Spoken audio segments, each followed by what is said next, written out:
I played 100 Days in Stardew Valley for the very first time. Yes, this is my first time playing this beloved cult classic cozy game, and I went into this experience with no prior knowledge of Stardew Valley. I've seen maybe a total of 20 minutes of footage, and that's about it. But I've heard wonderful things about this game, and I've been asked to play it a few times, so I figured I should give it a try and form my own opinion about this game. For these 100 days, I wanted to challenge myself, and so after playing for a week or so in the game, I gave myself 5 goals to complete before the end of my playthrough. I wanted to complete 10 bundles at the community center, earn 3 hearts with 10 of the townspeople, own 10 animals on my farm, reach the bottom of the mines, and finally, donate 50 items to the museum. I'm not sure how obtainable a few of these goals truly are, given I've never played the game, but they sounded like objectives I could achieve. I'm truly excited to hop right in and see what this game is all about. So let's begin my 100-day journey in Stardew Valley. To start off my amazing journey in Stardew Valley, I first needed to create my character, and I spent a long time doing just that. It's the most important part of the game, and I was saddened to see that you can only choose between a cat and a dog for the animal preference section. Why are there no bird options, game? I was truly impressed with the amount of customization options right from the start, including over 100 options for the shirt alone. It was stressful making a final decision. Before I could pick a farm name, I needed to choose what farm plot I wanted, which is a really cool concept. That is quite tempting. You know what? That's a good deal. I'm sold. Because my farm comes with chickens, again, such an amazing deal in my eyes, I named it Cluckingham Farm, which eventually, with time, will be so beautiful and amazing. The town will have no option but to call it Cluckingham Palace. And for my favorite thing, I wrote in my little parakeet's name, Tiki. Okay, here's my gal. She's looking good. So let's start our 100-day journey in Stardew Valley. It seems that my dying grandpa left me a gift 20 years ago, and I was told to open the letter only when I started to feel overwhelmed and lost in life. And so I opened the letter because I looked like I was one day away from losing my cool and burning this nightmare of a workplace down to the ground. My grandpa graciously left me a plot of land out in the valley with an absolutely delightful name. So I left this horrible office job and made my way to Stardew Valley. I was greeted by Robin, who was ever so lovely. She took me to my home where I was shocked to see it in such horrible shape, but that was expected. I also met Lewis, the mayor of Pelican Town. Lewis is also a very kind man, and he introduced me to my rustic home. It's going to need a lot of work for sure. Robin didn't beat around the bush when it came to the state of this cabin, which I appreciate. Don't worry, girl. I'll support your business. My home desperately needs those upgrades. Lewis explained how to quickly sell items, told me to get some rest, and I woke up the next day to officially start my first day on Cluckingham Farm. I received some hay and messed around a little bit trying to figure out the controls. My first quests were to feed my chickens and introduce myself to all 28 townsfolk. So let's get started. I found out my chickens' names were Clover and Lucky. So freaking cute. After working on my farm for a good amount of time and clearing the first little section, I made my way into town to start meeting a few of the people who live in Stardew Valley. I first came across Penny, who seemed a bit shy, but sweet. There was a house close by, so I went inside and met my second villager, Emily. Emily kind of looks like Coraline, even though she's obviously not young because she works at the saloon. The next house over, I met a little kid named Vincent and his mother, Jody. From there, I ran into this sweet old lady named Evelyn, who said I could call her Granny. That's so adorable, and I'm definitely going to call her Granny. I also met Harvey, the local doctor, Caroline, who has awesome green hair, and Gus, who owns the Stardrop Saloon. Inside the next house, I met George, And I kind of agree with George. It's a lot for an introvert to do in one day. After receiving that warm welcome from my new friend, I ran into Maru, who seemed extremely nice, and Abigail, who was slightly disappointed she couldn't explore the disaster that is my farm anymore. You'll like it a lot better once it's tidied up, Abigail. I promise. Next, I found a Joja Mart that seemed extremely out of place in this quaint little valley. Inside, I met Sam, a kind dude who looked like a Dragon Ball Z character, and Pam, a very direct and straight to the point older lady who seems like a fun character to talk to. Last person I chatted with inside of Joja Mart was Morris, a Joja customer satisfaction rep who offered me membership to the place. It felt rather culty and I didn't like the vibes, so I immediately left. I feel like I've already met so many people and it's only 4 p.m. Gunther was the next villager I met. He's a cool looking dude who let me know that all the artifacts in this building were conveniently missing. I wonder who's going to have to fill it up again. A little old chicken farmer perhaps? I got your back, Gunther. Let's see. The next lucky person to meet me was Elliot, a long-haired pretty boy who was quite nice. I took the path below Elliot and found a cute little beachy area where I found a bridge I needed to fix with 300 wood and a shop that was currently closed. Other than that, there wasn't much to see in this area at the moment. I explored a bit more and found an old, worn down building that says Pelican Town on the front, although I couldn't go inside. Once it got dark, I wanted to make one last stop before heading home. I figured I may meet a few other people at the saloon once the evening arrived, and I was correct. I met Clint, the town's blacksmith, and Shane, a wonderful ray of sunshine. Okay, well, I met quite a few people on my first day, which is awesome. As it was past 10 p.m., I started making my way back to the farm because I'm still not entirely sure how to get back and I don't want to pass out on my first day. I cleared a bit of debris from the path near my farm so I can make my way back to my rustic little cabin and ended my first day in Stardew Valley. The next day, I woke up to a letter from Willie telling me to meet him at the beach so he can give me something. I then went to greet my little chickens who were hiding in the grass. Oh, it's just so cute.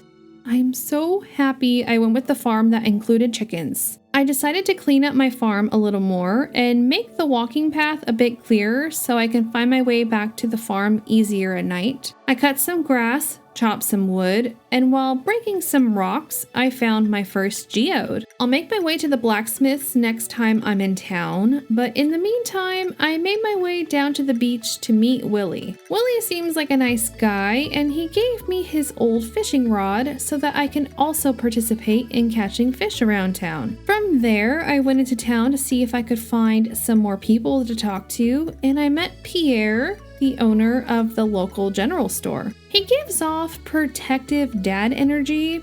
I like him. I saw a bunch of people exercising in the room next door, and luckily I was able to go inside where I also met Marnie. I love her look.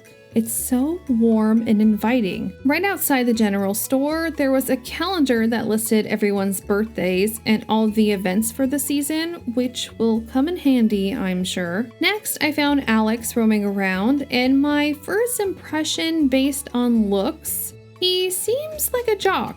Not that that's a bad thing. Alex is interested in chickens.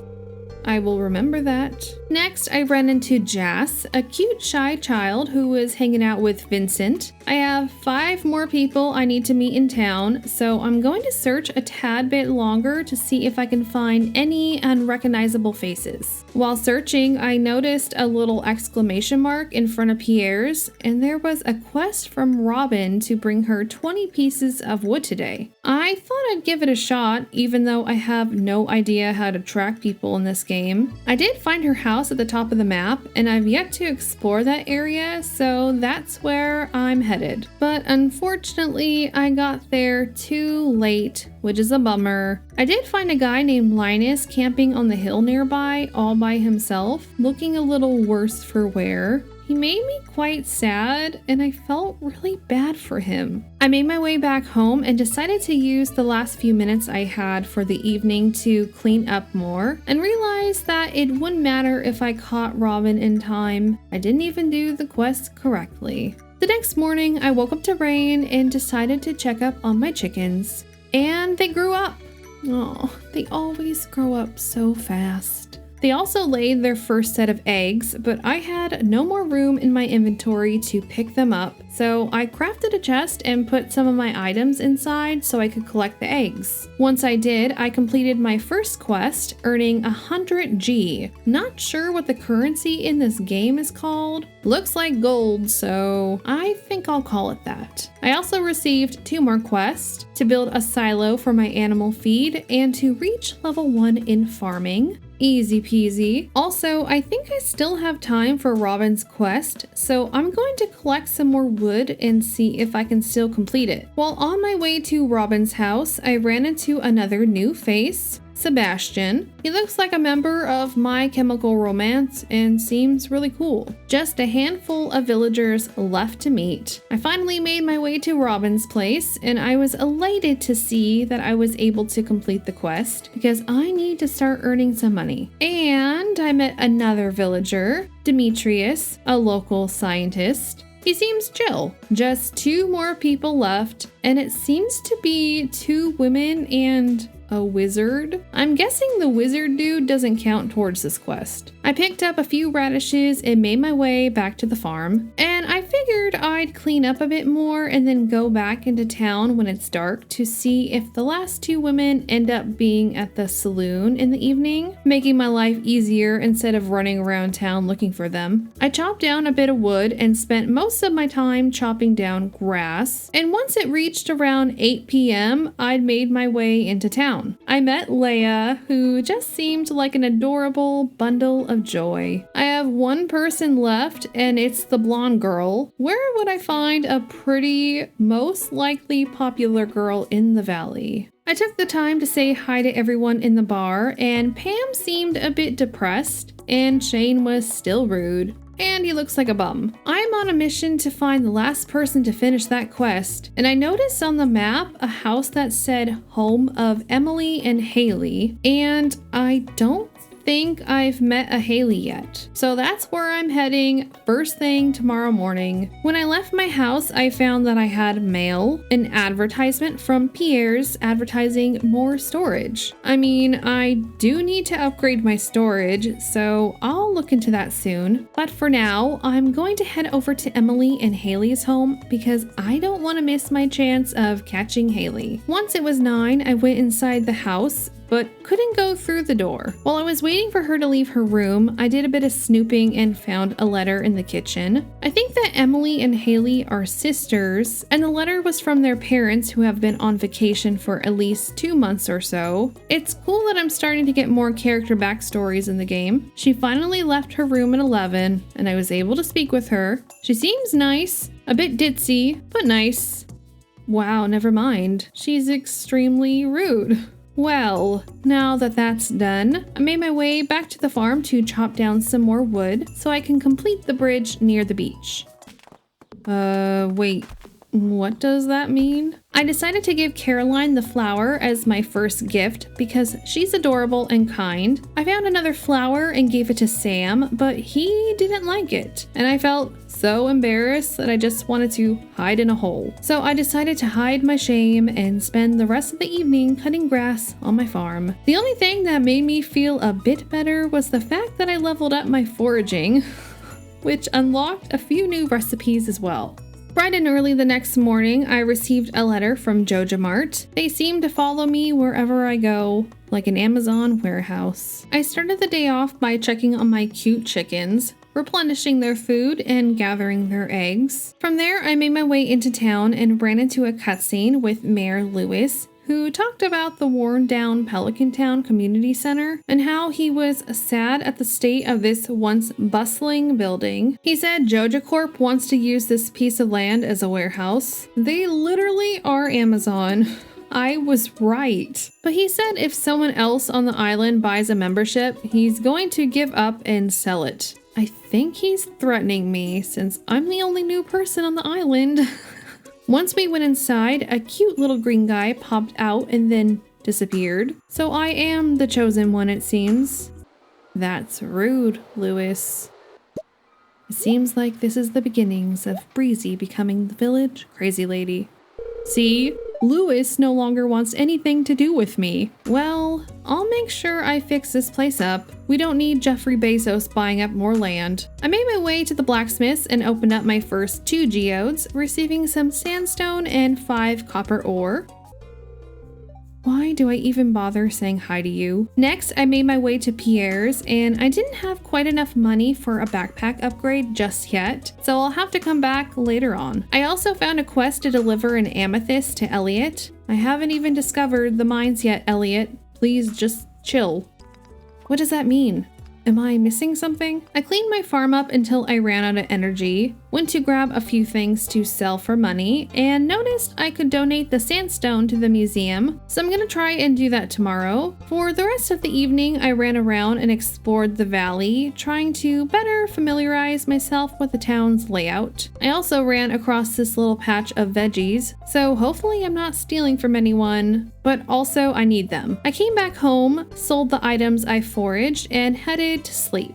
Bright and early the next morning, I woke up and found Clint at my front door. He came by to tell me that I'll need to craft a furnace so I can smelt the ore I find to make large metal bars. And he gave me a blueprint for said furnace, which was really nice. Thanks, Clint. Also not quite sure if I manually have to put my chickens in overnight or if they just come out super early if the door is left open. Well, I gathered their eggs, gave them some love, and headed into town with my sandstone and geode I found the other day. On my way to the blacksmith's, I said hi to Alex, and I was right. He is a jock, but I have nothing bad to say about him so far. He's just a bit of a show-off. Unfortunately, all I got from my geode was coal. Can't get lucky every single time, it seems. From there, I made my way to the archaeology center to donate my sandstone, and ran into a cutscene with Gunther, who was overjoyed that I brought something worthwhile to donate to this sad space. Next, I wanted to explore the crumbling community center a bit more, so I made my way over there. I found another one of those little chiclet gum looking fellas, and he disappeared. In the room was a sparkling tablet with language that couldn't be deciphered, and a depiction of what looks like the Yggdrasil tree in a way. Other than that, I couldn't find anything else, so hopefully I didn't miss anything important.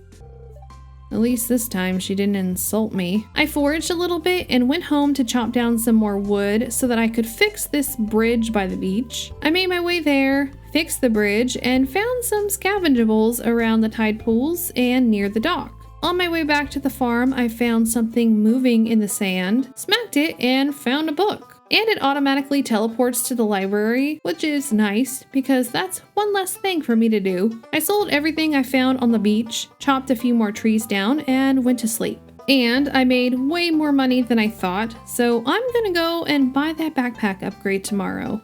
The next day, I woke up to cherry blossoms floating in the air, and it was so pretty. Felt magical, to be honest. I received a letter from Rasmodius, who is a wizard. He told me to come visit him at his tower, and then he'd give me information about those little colored guys running around, making me seem like a crazy person to the mayor. First things first though, I need that backpack upgrade. Once it hit 9 a.m., I went inside of the shop and purchased my first bag upgrade. Feels good. And I noticed another backpack upgrade appeared in the same spot, and it's 5 times the amount of the last upgrade. I feel like Pierre is ripping me off. On my way to the tower, I saw this really vibrant and colorful cart with a hippo, so I take it this person is an eccentric traveling salesman. They had a lot of stuff available, but I need to save my money right now. I don't know when I'll need to purchase something important in the near future. Oh, it's a pig! It kind of looks like a hippo. You gotta admit, it kind of looks like a hippo. I made my way to the tower and found the wizard. The wizard, Rasmodius, looks really cool, and he told me that I was very important, and he was awaiting my arrival. That's not spooky to say to someone. not at all. He summoned one of the little guys and told me they are called Junimos and that they are spirits of some sort. I told Mr. Wizard that I found a golden scroll in the community center and that he would go fetch it while I waited for him to come back. He was able to decipher the scroll, and it simply said that these little fellas wanted to help and would do so in exchange for gifts. Then he wanted me to drink this weird concoction from his musty old cauldron, which I didn't seem too happy to do, and well, I went on a trip so far away that I learned to read a new language. Now I can talk with these cute little guys, I hope. They're this game's versions of the suit sprites, and I want to hug them. Well, after that life-changing meeting with Rasmodius, where I can now smell colors, I wanted to see if I could find any of the Junimos at the community center, so I made my way there. I saw one disappear like last time, and then checked the little tablet, and found that it's like a shrine to leave offerings at, and I get gifts once I complete all the offerings. Interesting. So I went foraging a bit to collect some of the items they wanted for the spring bundle. I found what looks to be a mine shaft and a house that simply said Adventurers Guild, which I am going to make a prediction and say that I'll be a member of this guild shortly. I think this path was blocked by that boulder with the construction worker a while back.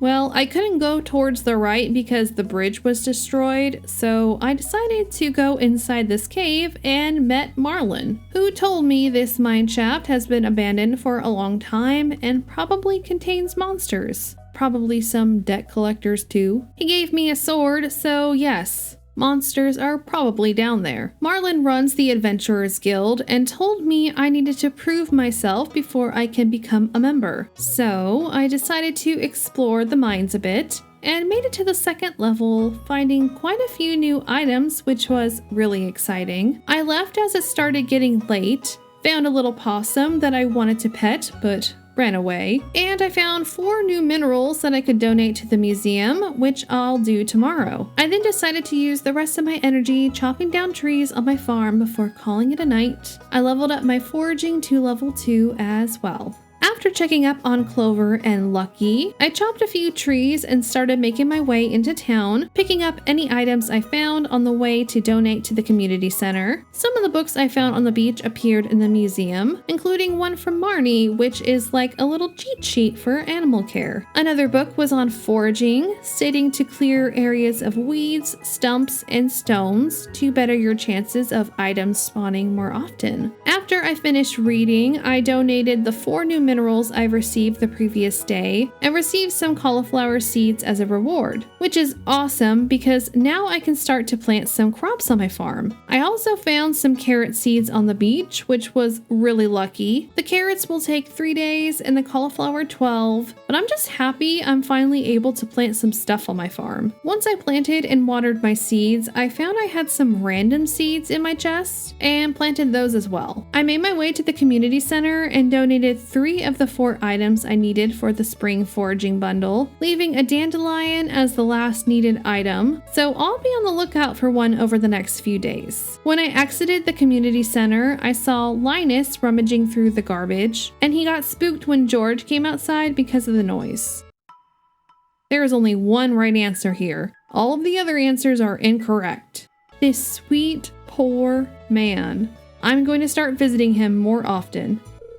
I'm so happy there are people being nice to Linus. I barely know Linus, but I really like him and I want to cry. I then spent the rest of the evening clearing clutter from my farm before heading to sleep, and I leveled up my farming to level 1 and can craft a scarecrow and some fertilizer. Early in the morning, I watered my plants and checked up on my babies. I haven't harvested any eggs from them in a few days, so I had quite a few waiting for me inside their coop. My goal was to look for a dandelion this morning so I could finish the first bundle of offerings at the community center, and lo and behold, I found one instantly. So I made my way over there and completed the spring bundle, which turned into a little flower on the tree. I received 30 spring seeds, which is cool, and a few more of the donation plaques appeared in the community center. I also saw the little green guy carry the items I donated into his hut, which looked rather cute, I must admit. Next, I went and said hi to Linus, and he's so emotionally damaged. Oh, it breaks my heart. Who has hurt you, Linus? I found a leek nearby and gave it to him, and it cheered him up.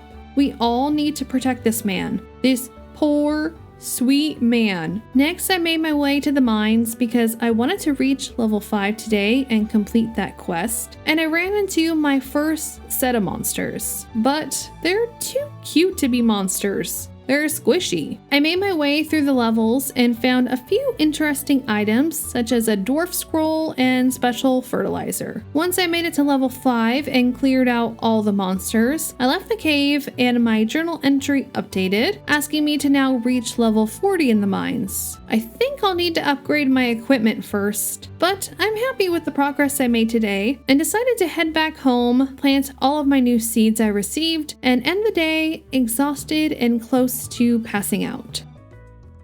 Oh my god. Okay, but can I keep the dog, Marnie? What monster would say no? Marnie provided me with a serotonin boost this morning. I decided to name my new canine friend Sir Egbert. Is that a weird name? Yes, but it sounds like an old-timey royal name, and he's going to be tasked with watching over my royal chickens, so he needs a royal title. I began the day by watering my plants and checked my mail. Marlin tasked me with slaying 10 more slime monsters to earn my way into the Adventurers Guild, so I'll get around to that here shortly. Well, you're not wrong, Abigail. I made my way back to the farm to grab my geodes, opened them up at the blacksmith's, got a few new items, and immediately donated those items to the museum. And I donated a total of 10 items, rewarding me with melon seeds I can use next season. I gave a flower to Penny since she was nearby, along with Jas and Vincent, and I was clueless to the fact that it was the kid's birthday today, so bonus points for me. I stopped by to see my bestie, Linus, and gave him some food. I chopped down a few trees, and once my energy was depleted, I made my way to my cabin and went to sleep and made a bit of money from the eggs and minerals I sold. Next morning, I woke up to a letter from Robin offering 250 gold for whoever finds her axe. I'm up for the task. So the quest says she lost her axe near Marnie's ranch, so I'm gonna head in that direction and look around. I located some more veggies that I probably shouldn't be taking and found the axe off in the corner. That was easy. I made my way to Miss Robin and returned her axe, earning a bit of money, which is always nice. How could you put a limit on how many gifts I can give this man a week? Game? He's gonna starve to death. I figured I could go around gifting some of my carrots to the people in this town and start earning friendship points, as I need to interact with everyone a bit more. Lewis seemed to love his gift, as did Elliot. I get good vibes from Elliot. He's a fun character. I gave a carrot to Granny and she loved it as well, along with Caroline, who's an absolute sweetheart. It feels good handing out homegrown gifts. Am I in the Twilight Zone? Shane was grateful and he thanked me. What a strange day. I also saw a sign for the first little event in the town, which was actually not an event, but a vendor stopping into town called the Bookseller, and eventually I found him hidden away in the corner. I couldn't afford to buy anything quite yet, but it's good to know where he hangs out. I also crafted a scarecrow to protect my crops. I wish it would show me how many tiles it protects, but I think it's good in this spot for now. I harvested some eggs, chopped down a few trees, and ended the day. I also leveled up my foraging to level 3. I received a letter from Mayor Lewis letting me know that our first festival, the Egg Festival, would be tomorrow, so I'll definitely be attending as that sounds like a lot of fun. Also, I found it sweet how Robin both apologized for calling my grandpa's cottage old and musty while also advertising her services. If I upgrade my home, I'll be able to cook recipes which will help while farming and mining, so I'll have to stop by and see how much it costs. I need to go visit Robin anyways to see what materials I need to build for a silo for my farm, so we'll go ahead and pay Robin a visit after I water my plants. And I found a new veggie in my garden from those random seeds I planted, which I believe is needed for a community center donation. Well, I'm glad to see the silo is cheap to construct. I just need to gather some more clay and smelt some copper bars, which requires a furnace. Okay, we need to build a furnace, but first, let's see how much is needed for the house upgrade. Okay, why does my house upgrade cost the same amount as a backpack upgrade? Before I forget, I quickly ran inside the community center and donated my parsnip, leaving 3 more crops for the spring crop bundle. I then made my way back to the farm, and I was happy to see I had enough materials to craft a furnace, but was not happy to see that it was going to take almost all of my copper ore to do so, which means I need to go mining again to grab some more. So that's what I did, and luckily I was able to take the mine shaft down to level 5 and go from there. I made it to level 10 and got some leather boots, hopefully providing some much needed defense. I left shortly after as it was getting late and used the rest of my energy to chop down some more trees. Today is my first festival, the Egg Festival, so I'm excited to see what that entails. It starts at 9, so before we head into town, I'm going to water my plants and give my animals some love. Alright, now that my chores are done, let's head into town. Oh my gosh, this is too precious. Look at this. How freaking cute. Why is Shane suddenly nice every time I talk to him? I'm gonna predict this dude's got some traumatic layers to his backstory. I went around saying hello to everyone, trying to get a better overview of their personalities, as I still have a lot of work to do to befriend all the members of this community. But I love how unique everyone is, and all of the characters really make this town feel lively and interesting. Okay, nobody let the children drink the punch. Once I was done talking with everyone, including all the people in the cool kids section, I checked out the shop and bought a few strawberry seeds to plant on my farm. I then started the festival, which I'm assuming is an Easter egg hunt. I think it's basically me against children, but if you think that's going to stop me from destroying these children, you're wrong. I see eggs back there. Oh, how do I get back there? Well, I essentially wasted a lot of time trying to figure out how to get those eggs, and I lost to Abigail. Well, I feel sad. Once the festival ended, it was pretty late, but I managed to plant my new strawberry seeds in my garden and continued chopping trees on my farm. After watering my plants and saying hello to my babies, I made my way into town. I remember seeing eggs in one of the categories for community center donations, so we'll head there first. And my eggs aren't worthy enough.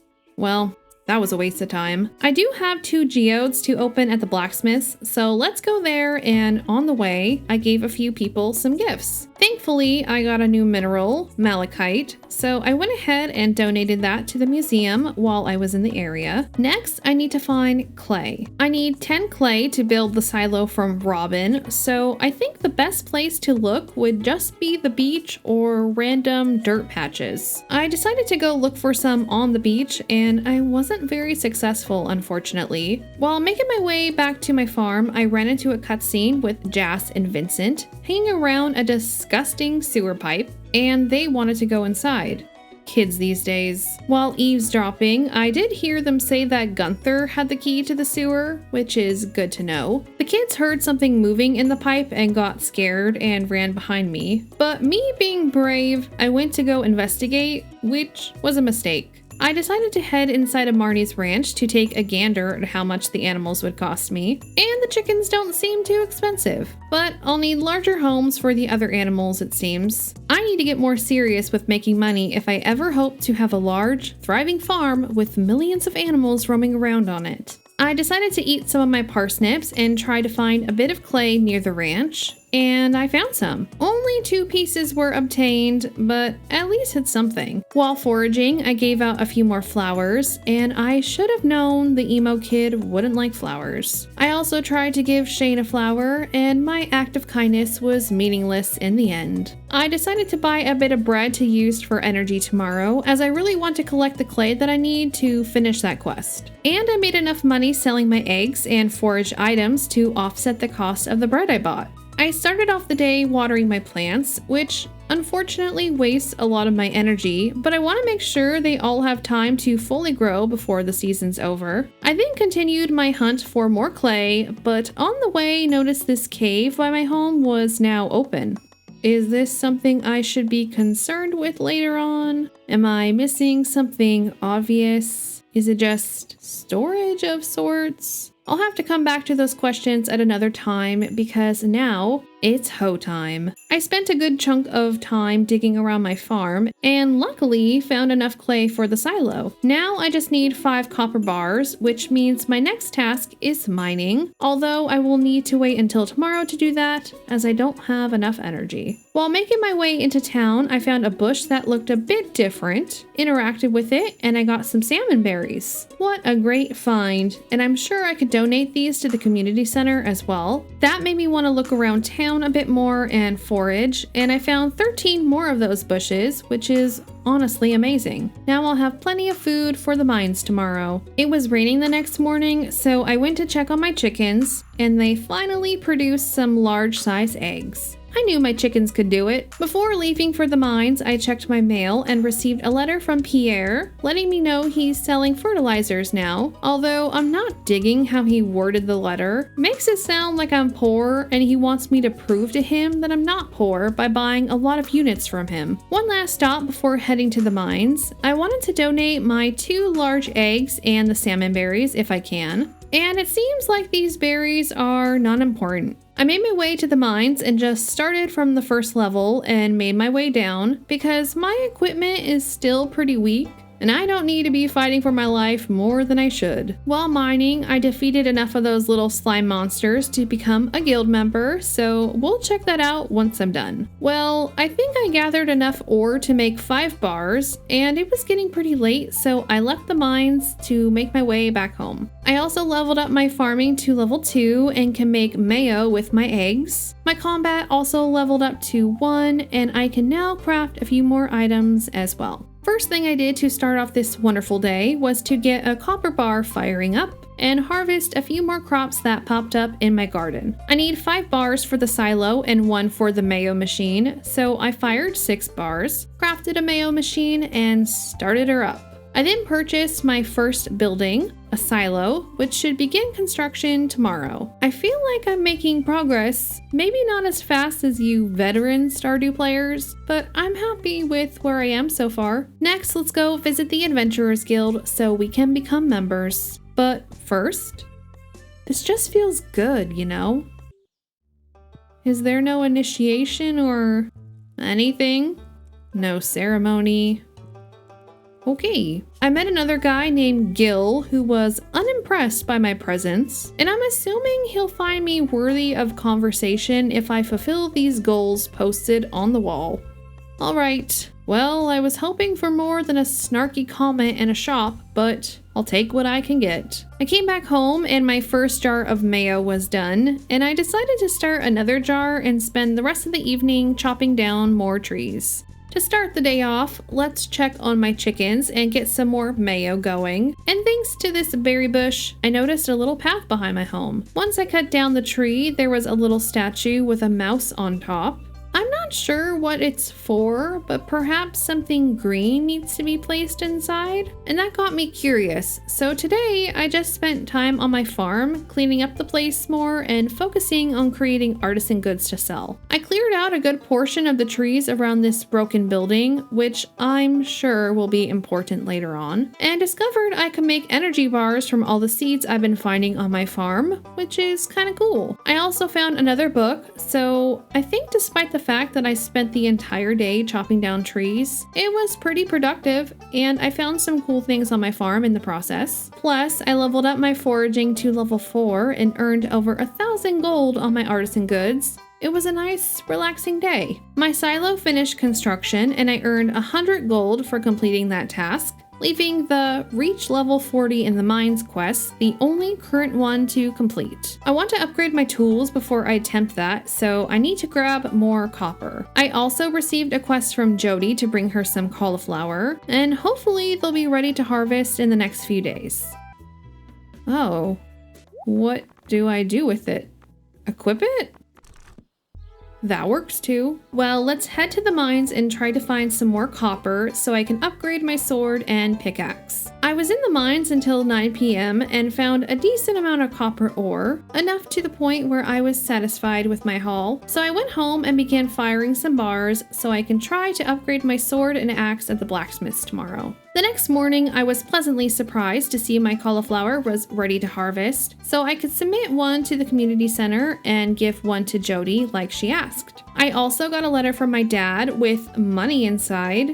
Who doesn't like that? Once my bars were done firing, I grabbed them along with some stone and wood and made my way to the blacksmith's. It looks like I'll have to buy a sword since it doesn't seem like I can upgrade mine, but I did have enough resources and money to upgrade my pickaxe. So I went ahead and did that. But it also means I won't be able to mine until it's completed. I also had some geodes on me and went ahead and processed those, and actually found quite a few new things, including a thunder egg. I donated the few new items I received from the geodes and received a really pretty crystal decoration for my home. I made my way to Jody's house and gave her the cauliflower she asked for, completing that quest, earning me a good chunk of money. I gave Sam some cauliflower and he didn't like it. That is such a dagger to the heart. I grew this on my farm, Sam. I then donated a head of cauliflower to the spring crops bundle at the community center and tried to turn the day around by approaching Haley to give her a flower. And thank goodness she liked it. I also gave a flower to Penny and Caroline. Caroline always brightens up my day. I went home, placed my amethyst decoration in my home. Looks cute. Sold a few items, and chopped down more trees on my farm for the remainder of the evening. The next morning, my strawberries were ready to be harvested, and I quickly checked up on my animals. I then made my way to the beach to explore and found 2 more lost library books. From there, I checked to see if any bundle from the community center required a strawberry.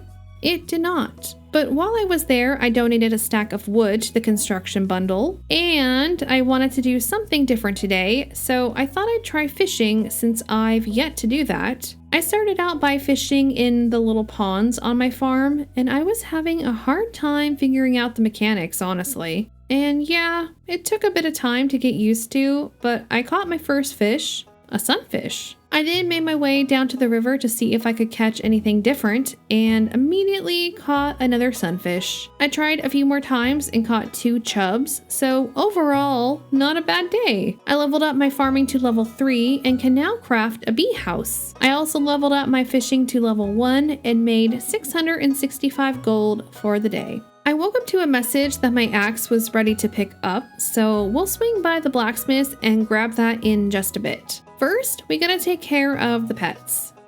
Now that they are all good to go, let's quickly swing by the community center and see if any of the fish I caught are needed for any of the donation bundles. It seems I'm able to donate a sunfish for the river fish bundle, and that's it. Hey, at least it's something. All right, off to the blacksmith's to pick up my new copper pickaxe. And it's beautiful. I wanted to also stop by the bookseller and see if I can afford anything.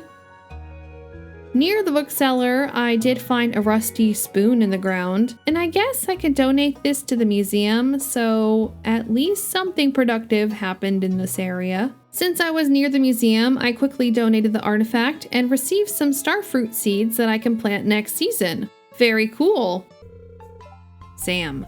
What do you like? Leia liked the salmon berries because Leia is sensible and kind. I also gave some to Harvey, and I thought he'd like them because it's a fruit, and fruit is healthy, yes? Well, nope.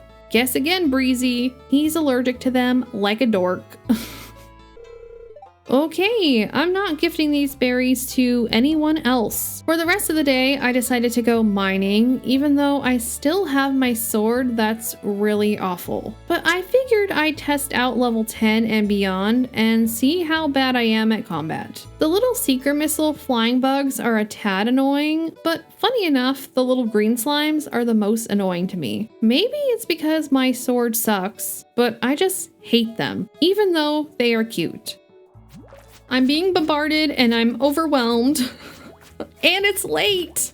Oh gosh, what do? I think I can find the ladder. Where is the ladder?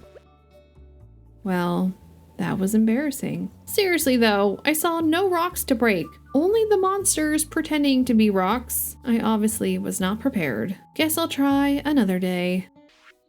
Linus saved me? And he stole money from me, but that's okay. Aw, thanks Linus. Also got a letter from Mayor Lewis letting me know they were holding the Flower Dance Festival tomorrow. I have no partner to participate in that dance with, but we'll go check it out. I found another dwarf scroll in the mines, so I'll donate that later on. But yeah, I need to find another sword. Indeed I am. What you got? If that's all you have, I'll take it. Okay, let's try this again. I made my way to level 10 and quickly went through each level of the mines, avoiding any monsters that I possibly could. I finally made it back to level 14, and why are there thousands of rocks now, whereas before there were none? Was that a glitch? Did I get unlucky? So weird. Well, I had a way easier time on my second try, found the ladder, and made it to level 15, which is good enough for me today, plus my inventory is full. I didn't want to pass out 2 days in a row, so I started making my way back home, made a few more artisan goods, and used the rest of my energy cleaning more trees from my farm. I also leveled up my mining to level 3 and could now make some colorful lollipop treats. After taking care of my animals, I started up my mayo machine and fired another copper bar for future weapon upgrades. I then decided to go into town and hand out a few gifts before going mining, and I forgot that Shane doesn't like flowers, which irked me because every time I feel like I'm making progress with this man, I give him a gift he hates. And I completely forgot the flower dance was today. Well, I guess I won't be going mining. So I made my way into the forest to attend the event, and I just transported into a corral of sorts. It spooked me a bit. The shop had some cute items, but nothing worth spending my money on this early in the game. Alex, that's pretty creepy. I can ask people to be my dance partners? What if I get rejected? I won't be able to look at these people ever again. Well, I have a decision to make. Who likes me the most so far out of all these people? No one, it seems, besides a child. I was going to ask Linus to dance as friends, but I guess you can only ask people who are single. And the only single person that I have any hearts with right now is Penny. So let's give it a shot. Well, that was expected, but still, no need to be so blunt, Penny. Okay, let's get this over with. This is pretty cute. Hope Penny is having fun. After taking care of my animals, I immediately headed over to the mines to continue mining. I ran into some new monsters that were kind of cute, and they don't pop out of the earth or make it so I can't move or act like heat-seeking missiles, so they are cool in my book. Then I found out they do turn into missile bugs, so never mind. I don't like them. I made it to level 20 and received a steel sword. Finally, something useful made out of metal and not wood. And as it was almost 9, I decided to stop here. I made my way home, started firing more copper bars and making more mayo, chopped a few more trees, and headed to sleep. I leveled up my combat to level 2 and can now craft life elixir, which I'm assuming is a health potion. Immediately the next day, I started smelting more copper bars and noticed I found some iron ore in the mines yesterday, which I didn't even realize, but that's great to know. I also have geodes to open up, as well as another scroll to donate to the museum and materials to donate to the community center. So let's do that first. I brought some more wood and stones with me to donate to the community center's construction bundle. I'm unfortunately not going to be able to finish the spring crops bundle this time around, but at least I completed half of the requirements. Also looks like I can't donate the scroll, but I did have a mineral I was able to donate, so I went ahead and did that. Not a bad haul for 26 days in. I then started opening up my geodes, and I didn't have enough room to process the rest, so I started handing out gifts as I had a lot of flowers on me. Mental note: no flowers for Shane. I gave one to Vincent, who's such a cutie pie, as well as Jess. I also gave one to the mayor, Haley, since I know she likes flowers, and Jody, who rudely rejected my flower. What's with people hating flowers in this game? I can't remember what I gave you that you hated. Fruits and veggies and flowers. Maybe a strawberry? Yes, I found something you like, Sam! Thankfully, I wasn't rejected by Sam this time around, and I found out it was Pierre's birthday, so let's go give him a gift. When I walked in his shop, though, I entered a cutscene with Morris from the Joja supermarket, and he was being super slimy with his advertising tactics, trying to steal customers from Pierre's store with 50% off coupons, to Pierre's dismay. He definitely seemed like he could use a gift, more than ever, and thankfully he liked it. I'll support you, Pierre, until you give me a reason not to. While in the shop, I also gave Abigail a flower, and then I went home to put a few things away, opened the rest of my geodes, and didn't get anything new, which is fine. While there, I decided to just go ahead and upgrade my axe. From there, I foraged a bit by the ocean and figured I'd try fishing again. And I caught a bunch of seaweed, a herring, an anchovy, and a halibut. So I got a decent haul. Fishing is my least favorite thing to do in farming sims, but I'm making progress. And hopefully some of these fish can be donated to the community center. I went ahead and crafted another chest because I need more storage, and I think I want to go ahead and buy some more chickens today. Before heading to the ranch, I crafted another mayo machine because I need to up my production. I added whatever hay I had left to the silo and made my way to the ranch, where I purchased 2 chickens. The first one I named Barbecue, and the second one I accidentally hit enter, and her name is Frockabelle. What kind of name is Frockabelle? Hopefully I can change it because I wanted to name her Honey. Next, I made my way to the community center and donated a clamshell to the crab pot bundle. What's this? What's it for, though? I went home to check out what I built. I was hoping it was a home for Linus, but I'm beginning to think this is like Animal Crossing, where other players can play on your island. Okay, well, I guess I'll figure that out later. And, well, I kind of wanted to continue fishing, so that's what I did. And I found some Joja trash, caught some herring, anchovies, halibut, and seaweed. My copper axe was ready to be picked up, so we'll swing by and do that. And I think today I want to go mining again. I picked up my copper axe from Clint and made my way over to the mines to continue making my way to level 40. We left off on level 25, so we have 15 levels to go. On level 27, I found my first diamond, which is really cool. I'm assuming diamonds are rare like they are in most games. I kept making my way through the mines, fighting monsters, collecting ore, exploring, you know how it is. I completed a Monster Slayer goal from the guild and collected some great items, including some sneakers. Also, I made it to level 31 and the scenery drastically changed. I thankfully made it to level 35 to save my progress, but since it was already past 12 AM, I immediately left, knowing that I had a high probability of passing out on the way home. Thankfully, I made it back right at 1 AM and ended the last day of spring. I leveled up my mining to level 4 and made a little bit of money from some random items I sold.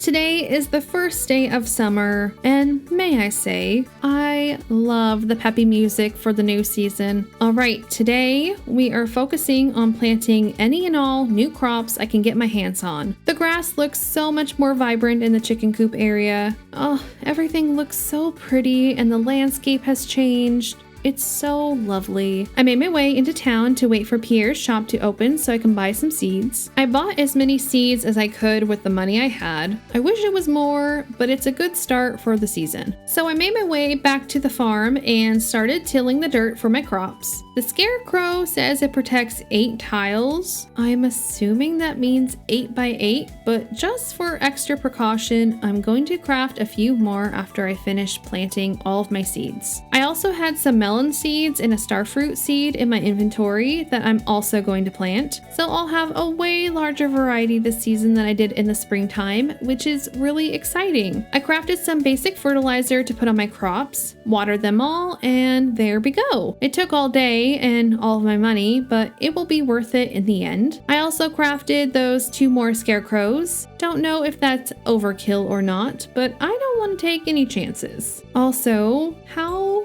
pretty does it look at night with the fireflies? I love the subtle details in this game. It is so cute. I started the day off by tending to my animals, and my newest chickens are now fully grown, allowing me to double the amount of eggs I receive each day, which will help a bunch with increasing my income. And I just now noticed that I can craft sprinklers with 1 copper and 1 iron bar, so I'll need to go and find some more iron here soon so I can save time in the mornings and bypass manual watering as much as possible. Once I was finished, I wanted to go explore the new seasonal landscape and see what new forageables I could find. I found a few spice berries, a few sweet pea flowers, and spent a little bit of time clearing some of the twigs and rock debris in this area. I also checked the beach for any new items, and I found another book for the library and found Sam, who greeted me ever so kindly. I quickly dropped by the community center and donated a spice berry and a sweet pea to the summer foraging bundle, leaving grapes as the last needed item. When I got back home, I realized I had a random assortment of seeds on me, so I decided to plant those as well. When I went to sleep, I earned an achievement, which I think was for making 15,000 gold, and I was notified there was an earthquake during the night. Better not ruin my farm. The next morning it was raining, leaving me very happy because that means I don't have to water my plants today. I got a letter from Mayor Lewis letting me know he misplaced his shorts. Okay, guess I gotta look out for the mayor's pants. Today, I think I want to attempt to clear the last 5 levels of the mines and look for some more iron to create sprinklers. I made my way through the mines as quickly as possible and will come back to explore more thoroughly for metals afterwards. I wasn't having it with the zombie things. They took forever to defeat. And luckily, it didn't take me too long to reach my goal, and I received a slingshot on level 40, which I'm sure will be handy for long distance combat. The quest updated in the journal to reach the bottom of the mines now, so once my weapons are upgraded a bit more, we'll continue exploring. While I was in the area, I went inside the guild, and it does seem like I reached my goal for killing the cave insects. He gave me a sword and then told me to buzz off.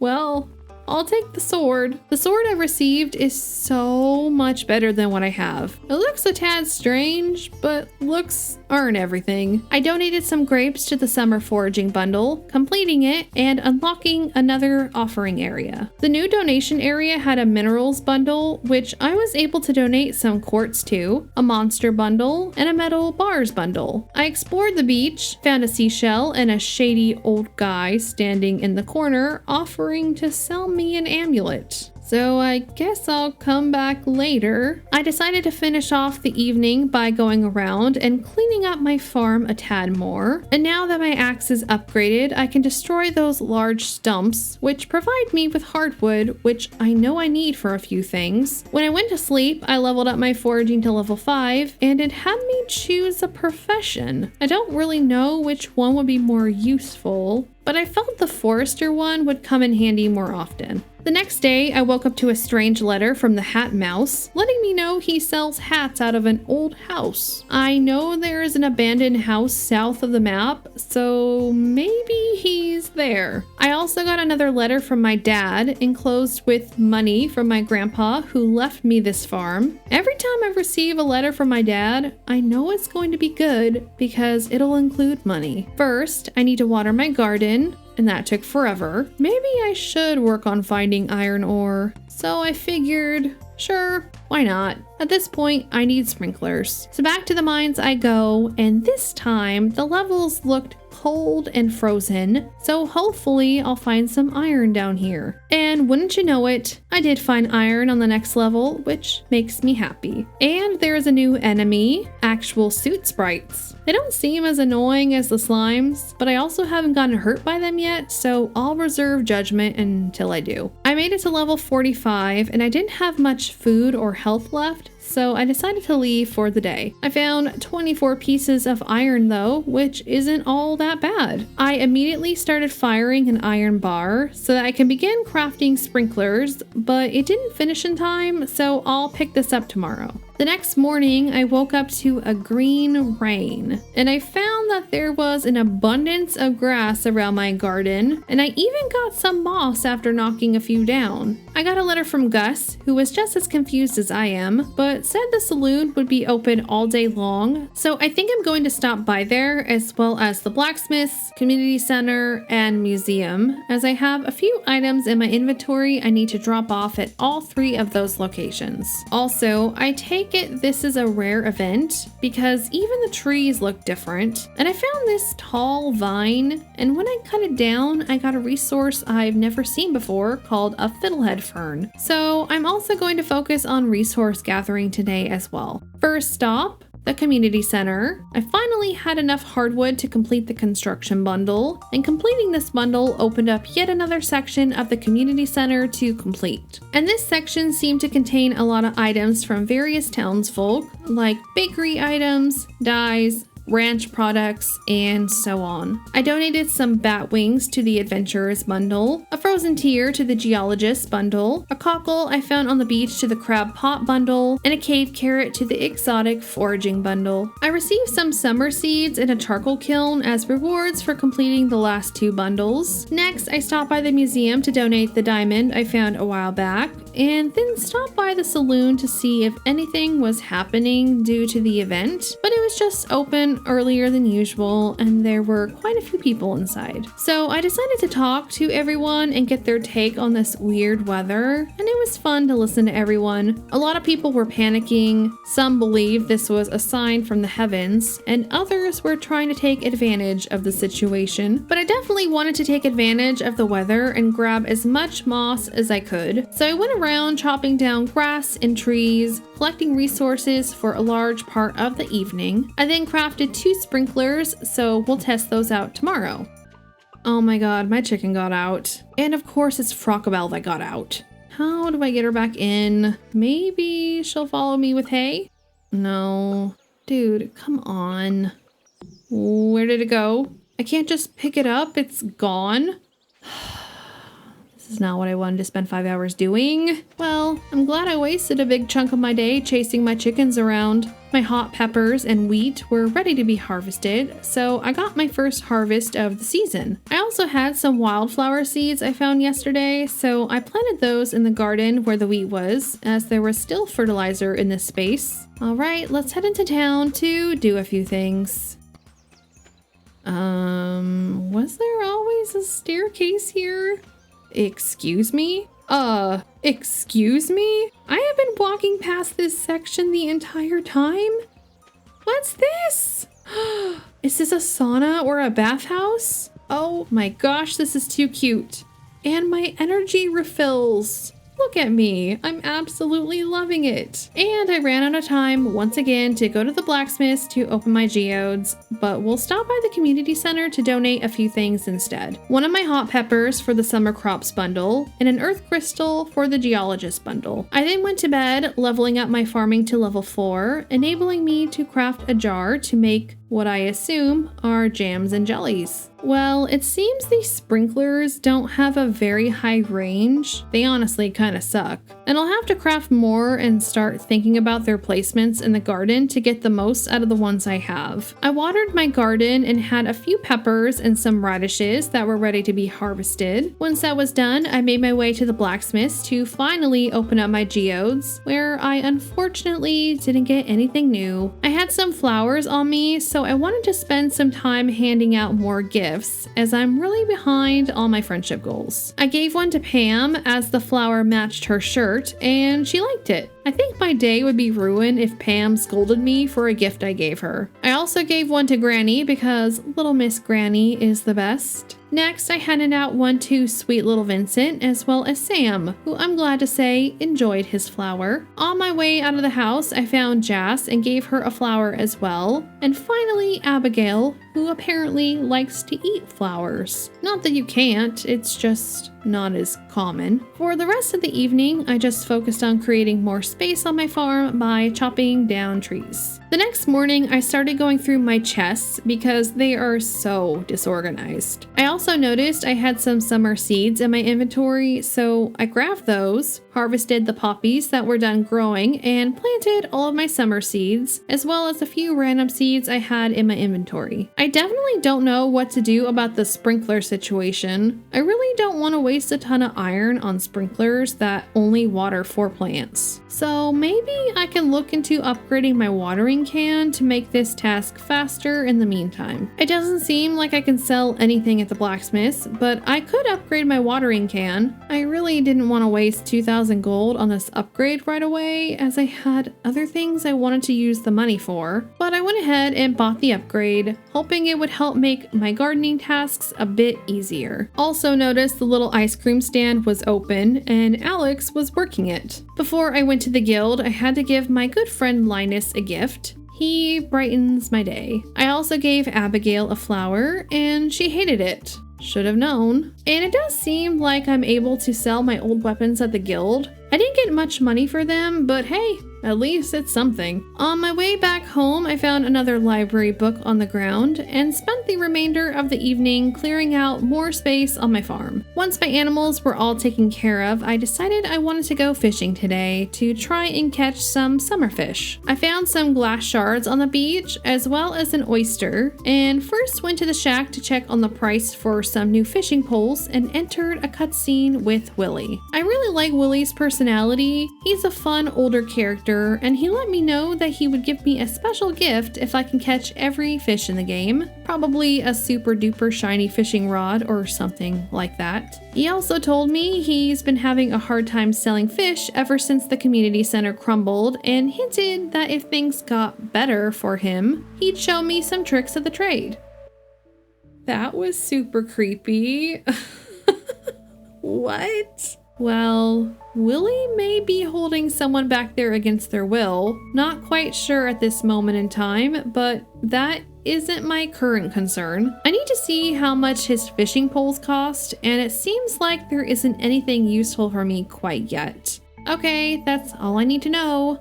Bye, Willy. Fishing is not as easy as it seems at times, and obviously it'll be easier with an upgraded rod. Despite that fact, I did manage to catch a few new fish, a red mullet, and a bream, so at least I'm making progress. I woke up with news that my watering can was ready to be picked up, and I have 10,000 gold in my wallet, so we can buy that house upgrade. When I exited the house, Demetrius was outside, telling me that he made a breakthrough on his environmental research on the island. He told me that he wanted to use the empty cave on my property that I discovered a while back as a research facility for local species, and I can harvest whatever products they produce. I can choose to set it up to attract mushrooms or fruit bats. Considering the fact that I want to focus on completing the community center as quickly as possible, and I know there are a lot of fruits needed to do so, I went with the fruit bats. Hopefully this will end up being a good decision. Next, I got a letter from the mayor letting me know that the first summer festival, the Pelican Town Luau, would be tomorrow, and I'm expected to bring a dish with me. I don't know how to cook yet, Mayor, so you're going to be disappointed, as will the governor. Okay, let's go check out the cave. And I see little bat eyes everywhere, but no fruit quite yet. Not like I was expecting gifts right away. So we'll check back on the cave in a few days. For now, let's go upgrade my house at the carpenter, leaving me only $2. Next, I picked up my upgraded watering can at the blacksmith shop, checked the beach for some forageables, and quickly stopped by the community center to donate an oyster to the crab pot bundle, a bream to the night fishing bundle, and a chub to the field research bundle. From there, I made my way back home to water my plants. They didn't get any water yesterday, so I need to make sure they are watered today. I then spent the remainder of the evening chopping down trees on my farm. Every time I think I'm close to clearing them out, I find a whole bunch more. I leveled up my foraging to 6 and can now craft a lightning rod. The next day, I woke up to a letter from Willy, and he could sense my frustrations when it came to the lack of good fishing poles. So once I have some spare money, I'll check out his shop. I quickly did my chores and then made my way to the beach to start the luau. And just like the other events, it's so precious looking. I went around talking to everyone like I always do at these cute events and met the governor, a very cheery and purple looking fella. One thing I like about Pam, she is very honest. As long as she's not brutally honest about me to my face, we'll be on good terms. And after talking with everyone, I don't think grapes are a good ingredient to add to the communal potluck. I luckily had a hot pepper on my person, so I added that. Sebastian is smiling, y'all. What a rare sight to behold. Once I was done talking with the town, I started the luau event. Uh-oh. Oh, well, that's not terrible, I guess. So I guess that was a success? Question mark? Once I got home, I spent the last few hours chopping more trees, and I noticed a little bridge in this area that was hidden by a tree I got rid of the previous day, so I'll check this path out tomorrow. It was raining, so I didn't have to water my plants today, thank goodness, and so I made my way to that little bridge north of my farm. At first, I thought this area was just extra space to place things, but then I discovered what looked like a gravestone, and it was an ominous message from my grandpa, letting me know that he plans to haunt me.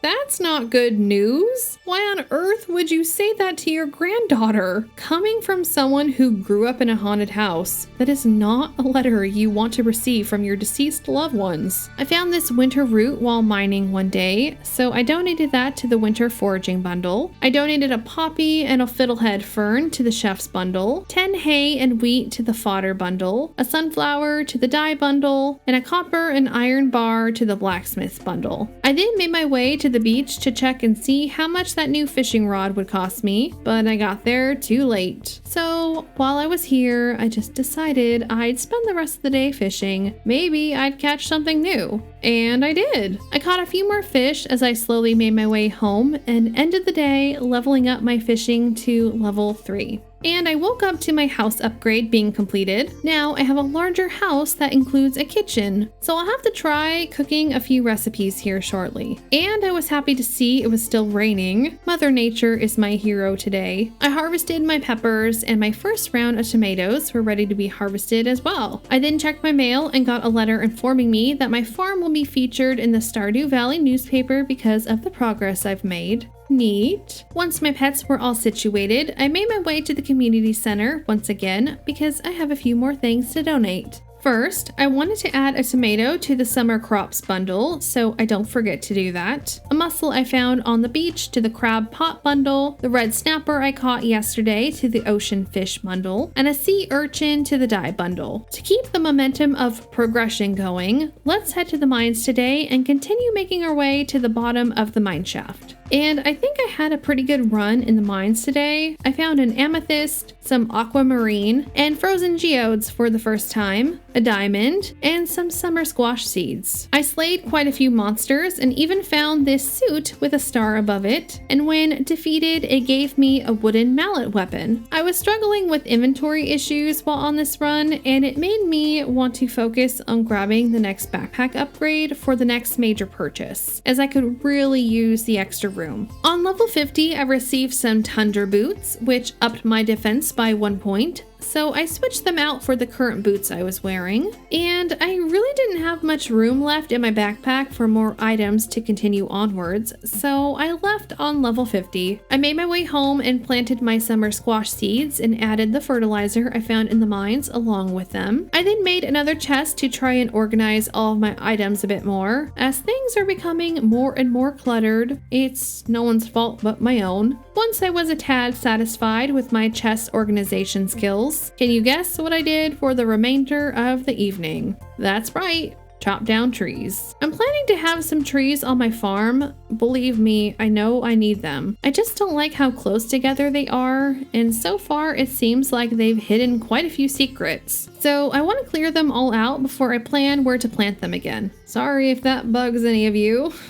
My mind works in mysterious ways. I also leveled up my farming to level 5 and had the choice to choose between a rancher profession or a tiller profession. I feel like the rancher title will be more worthwhile, as I feel ranching products bring in more money, so I chose the rancher title. I also leveled up my combat to level 3 and made 3,745 gold at the end of the night. 3 rainy days in a row? Thank you, game. My melons were ready to harvest, and I got a letter from Pam asking for some beer. I don't think I can make beer yet, but I accepted the quest anyways. And after looking through my crafting page, there are actually quite a few items that seem really useful that I've yet to craft. So I'll get around to doing that soon. First, I needed to feed my chickens and get some mayo going, and then I gathered a few items with me and headed into town. First, I had 2 items to donate to the museum, so I went ahead and did that. Next, I had 3 geodes I needed to open at the blacksmith's, and I got 2 new items, petrified slime and a mineral whose name I know I'd mispronounce. But I quickly made my way back to the museum to donate those 2 items and received another reward, which was a photo I could hang in my house, and it was kind of cute. I quickly stopped by the community center and donated a peach to the summer crops bundle, leaving just a single blueberry donation left. Once I got back to the farm, I placed my new painting on the wall by my bed and decided to check the cave with all the bats, and I was so surprised to see just how many fruits were left by my new bat friends. Thanks, you adorable flying puppies. I found that I could donate the cherries and pomegranate to the artisan bundle, leaving only 4 more slots. And I could also donate a wild plum to the fall foraging bundle. That was super helpful. I'm so glad I picked the bats. Well, since I have all these peaches, I figured I should give out some gifts. I'm doing pretty poorly in the friendship department. So far, a homeless man and a child are my only friends. Not that there's anything wrong with that. I gave Gus a peach, figured he'd like it since he runs a tavern, and gave one to Emily as well. I also gave one to Vincent, and he didn't like it, but thankfully it doesn't seem like our friendship was affected because of it. I also gave one to Sebastian, and I can't tell if he liked it or not. It seems like he liked it. I gave my last peach to Alex. I figured this man would like peaches. And I gave a plum to Pam, who thankfully also liked her gift. I gave some grapes to Shane. He likes to drink, so grapes seem like something up his alley. And my final bunch of grapes to Harvey. Why does the town doctor hate fruit? I cannot fathom why he would hate fresh fruit so much. Whatever, loser. I also got a notification that a fishing thing was going on at the beach, and that got me curious,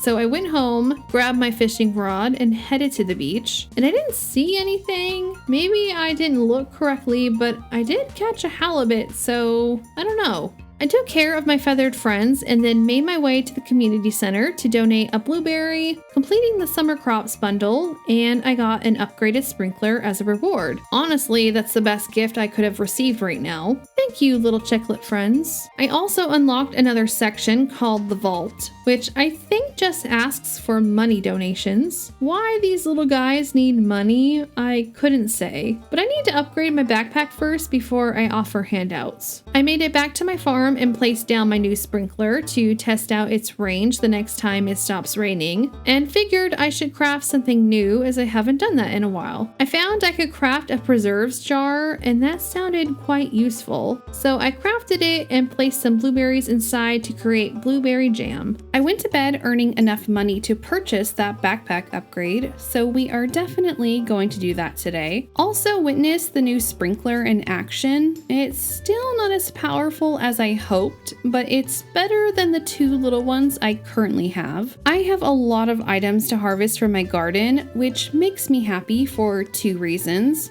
1, lots of fruit and veggies to use for a variety of things, and 2, less crops to water. So I watered all of my crops and said hello to my feathered friends, and of course, Sir Egbert. I got a letter from my dad saying he saw the newspaper talking about the extraordinary progress I've made on my farm, and I'm not quite sure how to make out the last part of the letter. Either he's letting me know that previously I was a burden, and now that I'm not, he has more money because he doesn't have to feel like he needs to take care of with me, or he thinks I'll be making more money and can help him afford a luxury bungalow to retire in. Either way, it sounds messed up. All right, let's go purchase that backpack upgrade. I feel so accomplished, and if it wasn't so late in the day, I'd say we should go mining, but we'll do that bright and early tomorrow. Instead, I went foraging and, yes, went back to the farm to yet again chop down trees and break rocks. But I managed to clear out every tree and rock from the farm, besides the large boulders and logs I'm unable to break yet. So now I have a wide open space and I can start to think about layout options and decorating in the future. After finishing up the chores on my farm, I made my way over to the mines because today is going to be a mining day. And I found a new monster type, which I'm assuming is a ghost, but it dropped a new resource called solar essence. I remember this was needed in the community center, so hopefully I can grab a large amount while I'm down here. I made it to level 55, and another one of those ghost monsters also provided me with my first piece of gold ore, so we're getting close to reaching the gold resource section of the mines. And yet again, I got another weird item from the ghost. A ghost fish. I'm getting quite the haul down here today. Yet another new item I found lying on the ground, an Omni Geode, which I'm guessing contains multiple minerals. It took me so long to find the ladder on level 57 that I didn't have the time to make it to level 60 to save my progress. But at least we made it to level 55. It was so late that I thought I was going to pass out, but thankfully I made it back with 10 minutes to spare. I felt like that was a pretty decent mine run though, and I leveled up my mining to level 5, allowing me to once again pick a profession. I went with miner because I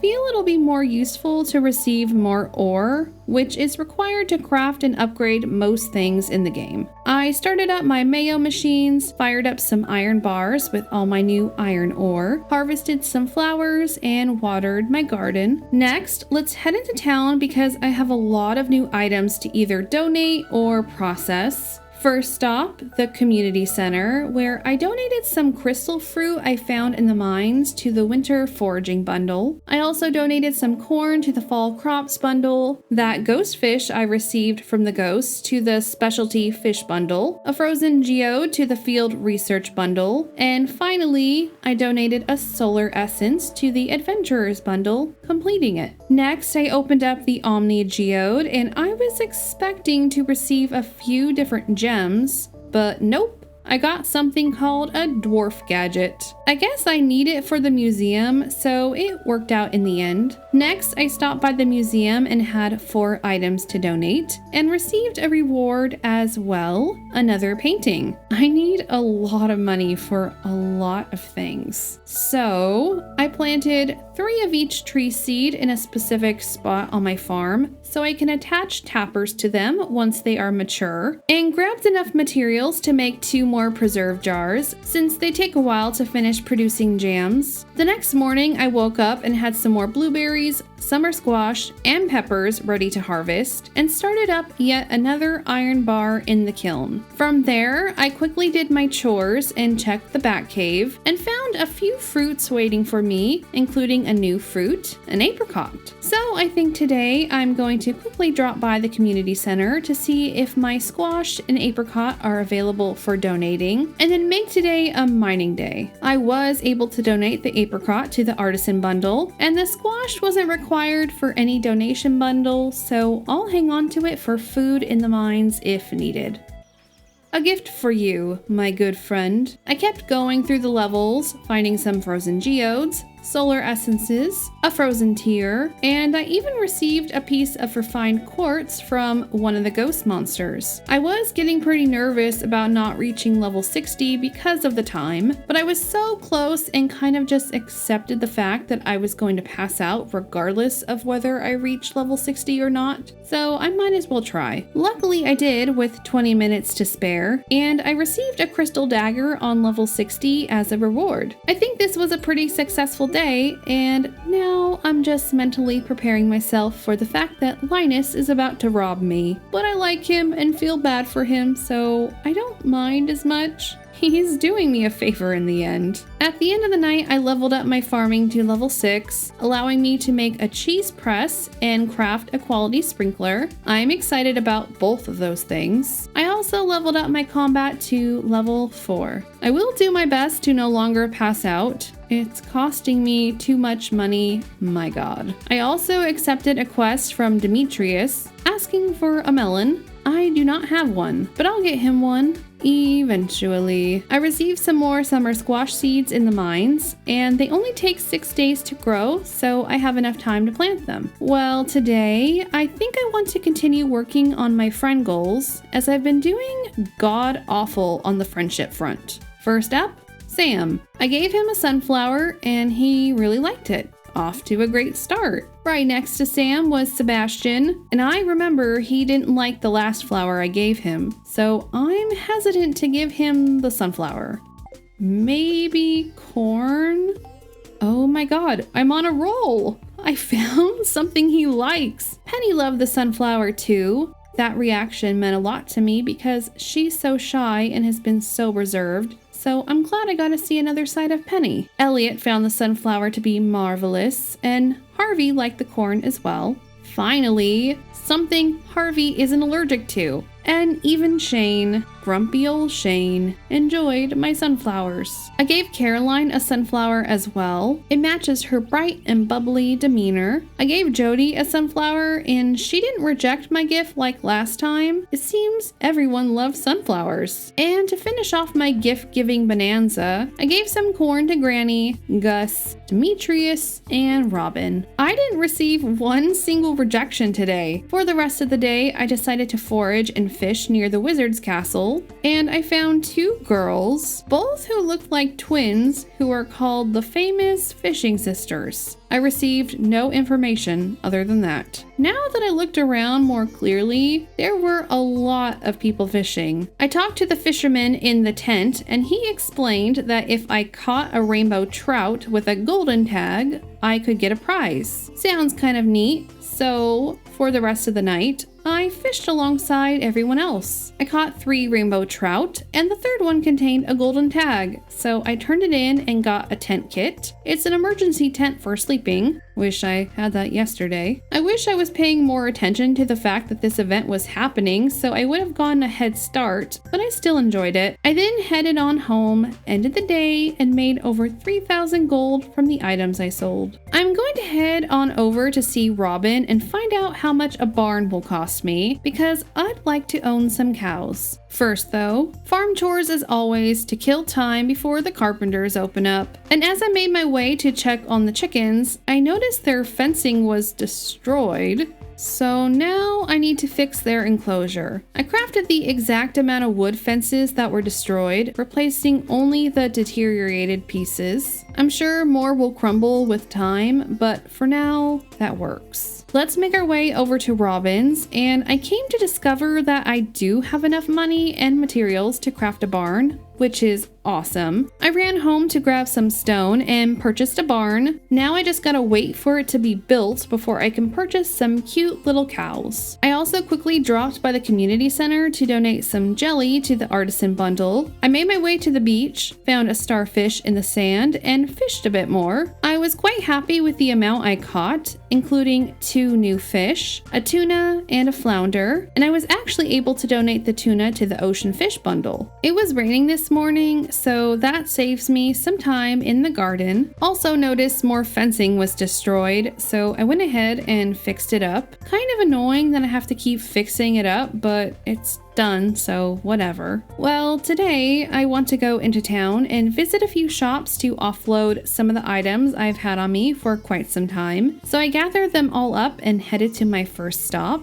the blacksmiths. I opened up my geodes, finding 1 new item, marble. Next stop, the museum, where I donated the marble I just received alongside 2 other items. Final stop, I wanted to sell the weapons I don't plan on using at the guild, but they don't open up until 2. So I decided to fish in the lake until they opened, and I caught 2 new fish, a largemouth bass and a bullhead. I sold a few swords and some boots, earning a decent amount of gold. I ran by the community center on my way back to the farm, and I was pleasantly surprised to see I was able to donate the 2 new fish I caught to the lake fish bundle. I also noticed a quest on the board by Pierre's shop from Rasmodius to slay 16 of the little sprite monsters in the mines, so I accepted that quest because it'll stack eventually. When I got back home, I found even more fencing fell apart. Am I missing something? Why is this happening so often all of a sudden? Well, since I've been crafting a lot, let's craft a few new items. I crafted a lightning rod, 2 crab pots, 2 cheese presses, and a recycling machine. Lots of new things to try out. I placed the cheese presses and the recycling machine near the rest of my machines, and crafted yet another furnace so I can double my production of metal bars. I'll have to place my crab pots tomorrow since it's getting late, but in the meantime I checked my bat cave and they left me an apple. I don't think I've received an apple yet, so that's fun. I then ended the day and got a cutscene of a blue guy dropping mystery boxes on the island. Intriguing. Even more fences are destroyed. Okay game, chill out a bit, will ya? I'll need to invest in better fencing, obviously, once I have the means to do so. The barn was still being built. Robin's working hard to make my dreams come true. For now, let's set those crab pots. I placed one in the lake near Marnie's farm, and the other off of a boardwalk on the beach. While leaving, I also found a fossil on the beach, and decided to spend a good chunk of the day talking with the town and handing out more gifts. I started the gift giving strong by giving Haley a sunflower, which is her favorite flower. I can't believe I've been hitting it off with the popular preppy girl, you guys.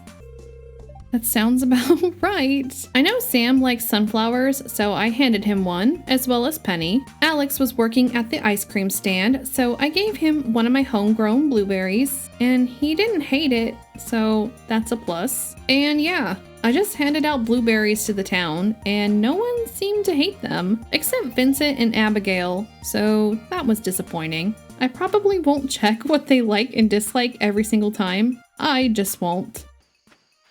The fence problem never ends. For the rest of the evening, I fished at the little ponds on my farm. I didn't get anything new, but catching any type of fish helps to increase my fishing experience. I even caught some trash and threw it into my recycling machine to test that out, and headed to sleep. The trash turned into a piece of iron ore, which is way more useful than trash itself, and I collected some of the new artisan goods I made: hot pepper jelly, pickled tomato, and a jar of blueberry jelly. I continued creating more iron bars for future weapon upgrades, and thankfully there were no more wooden fences that needed replacing this morning. I found out that my barn was indeed finished, so I made my way over to Barney's to purchase some cows. I bought 4 cows and made sure to actually name them this time. The 4 names I chose were Melissa, Bob, Clarabelle, and Bessie. I also purchased a milk pail while I was here and made my way back to my farm to say hello to my new friends. I'm so happy I have another animal on my farm, and next I need to build a little space for them to roam outside. At least crafting all of these fences earned me yet another achievement, so it was worth it. Now they have a place to roam outside when it's sunny. I then got a notification that a train was passing through, and I was curious, so I made my way to the area with the hot springs and caught the train moving. Some ore fell off of it, which I grabbed, but nothing else happened. I love all the random events that take place here. It's so fun to explore and makes the world feel less stale, I guess you'd say. Since I was in the area, I figured I'd clean up a bit and gather some resources, and then I headed home and ended the day. I woke up to a letter from George asking for a hot pepper to rub on his knee.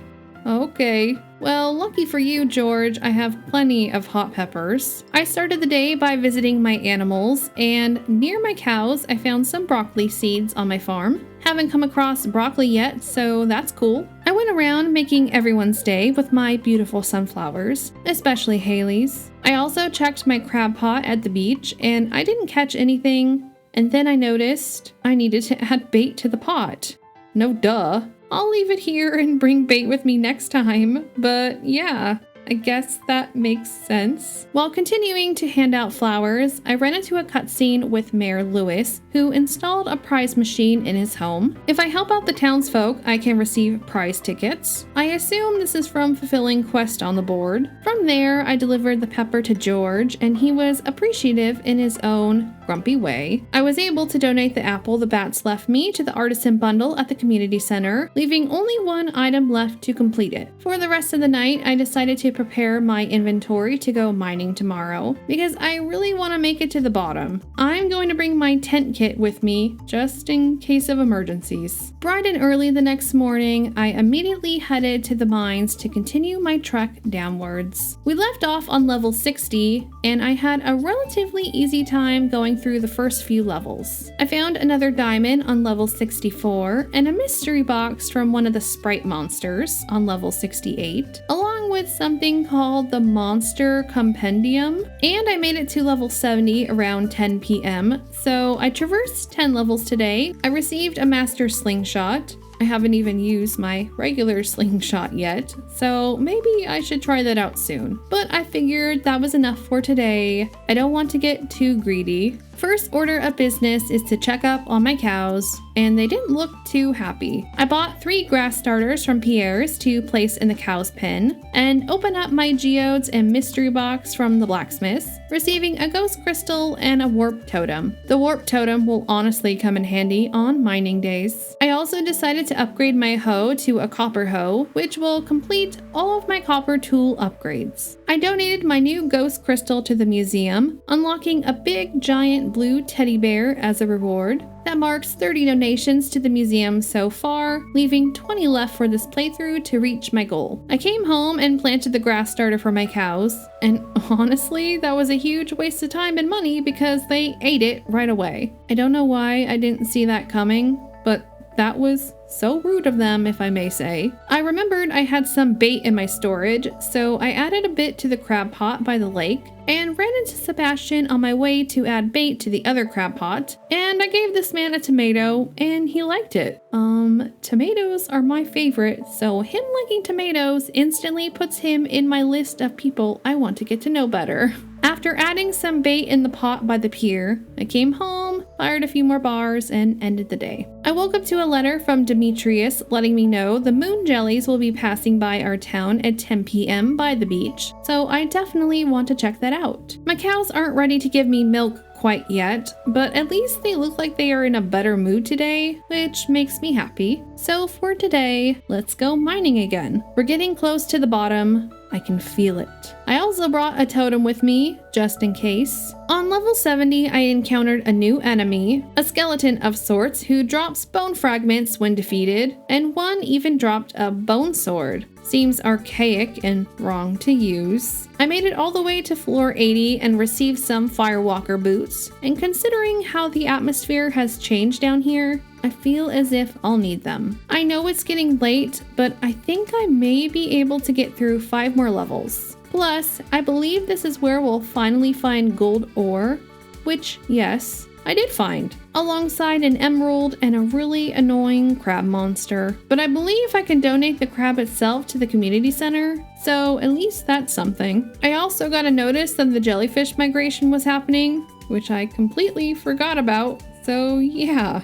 I'll deal with all of this another time. I actually didn't think this was going to be set up like a festival, but it was.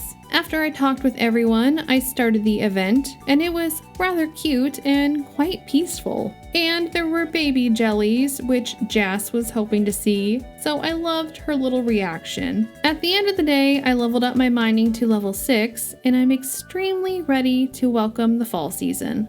Ooh, it looks so pretty! Oh, I'm so excited for fall in this game. I started off by quickly crafting another chest as I'm starting to run out of room in the 3 I have, and placed all minerals and metals in that chest to better stay organized. I then checked on my animals and was correct that the cows were too young to milk, so I gotta be patient and wait for them to age up. I found a wild plum on my way to the store and bought a few fall seeds, some pumpkin, eggplant, bok choy, yam, cranberry, wheat, fairy, and amaranth seeds. A little bit of everything. Also, look at how cute the shops are. They're decorated for fall and Halloween. Oh, my heart. In order to plant everything, I need to go pick up my hoe from Clint, and I also donated the emerald I found in the mines to the museum while I was nearby. Last stop in town, I ran by the community center to donate the crab from the mines to the crab pot bundle, completing it. I then made my way back to the farm and got to work tilling the soil, creating fertilizer, and began to plant all of the seeds I purchased for the season.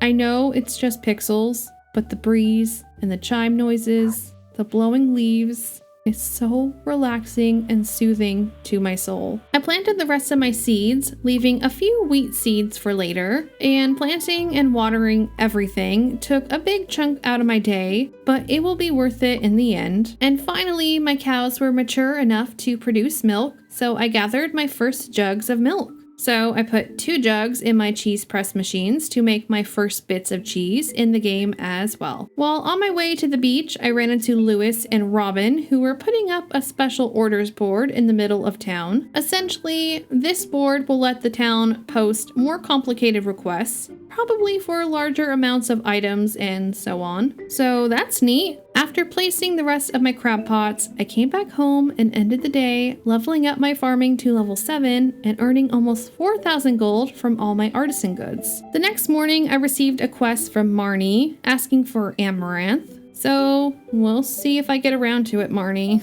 After watering my garden, I quickly checked my bat cave and received a few things, grabbed more milk and eggs from my animals, and headed to the community center. I donated the mushroom I found yesterday to the fall foraging bundle and a piece of cheese to the artisan bundle, completing it and receiving a keg as a reward. Absolutely thrilled to receive more artisan equipment. I also donated a gold bar to the blacksmith bundle, completing that one as well. And as a reward, I received another furnace, which I could always use. Next, I want to continue upgrading my tools. I'm between the watering can or the axe, but I need my watering can more at the beginning of the season, so I chose to upgrade my axe. On my way out of the library, I gave Penny some corn, and she liked it, which made me happy. Also, I found a crayfish in one of my pots near the river, so that's fun. Something new, yeah? I came back home and started up more artisan goods, placed down my keg, and put a plum inside to make some juice, and organized a little bit before heading to bed, earning a good chunk of my money back, which makes me happy because I have a lot to pay for this month.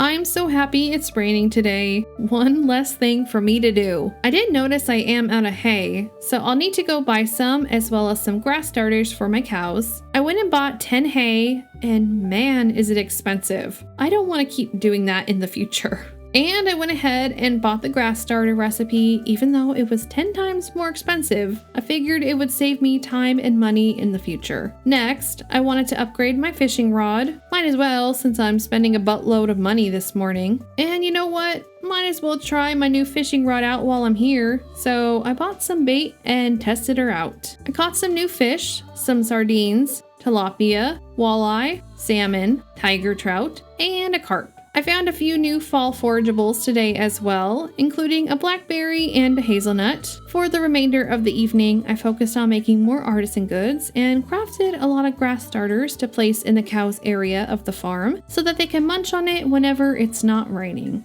The next morning, I took care of my garden and headed to my cows to check on the grass. It seems to be growing, but I want it to be a bit more lush before I let them outside and they eat it all in one sitting. The community center is my first stop, where I had some fish to donate. For the river fish bundle, I donated a tiger trout. For the night fishing bundle, I donated a walleye. For the lake fish bundle, I donated a carp. And I completed the ocean fish bundle by donating a sardine and a tilapia, receiving 5 warp totems to the beach. I also donated a blackberry and a hazelnut, completing the fall foraging bundle, which is my 10th bundle that I've completed. So I met that goal for these 100 days, which makes me happy because I know I sometimes play a bit lazier than other players, which results in me getting things done a bit slower. Finally, I donated some aquamarine to the dye bundle, and that's it for today's contributions to the community center. Next stop, the blacksmith's to pick up my steel pickaxe and to open a few geodes. I sold a few weapons at the guild and noticed some ripples in the water where I tried to fish to see if anything new would happen. I got a chest with an artifact in it, so that's cool and useful. I decided to head to the saloon to hand out the last of my sunflowers, and I gave one to Robin and another to Sam, since I know he likes sunflowers, unlike Sebastian. I made it back to my farm, and I was happy to see that I could finally get rid of the giant boulders lying around.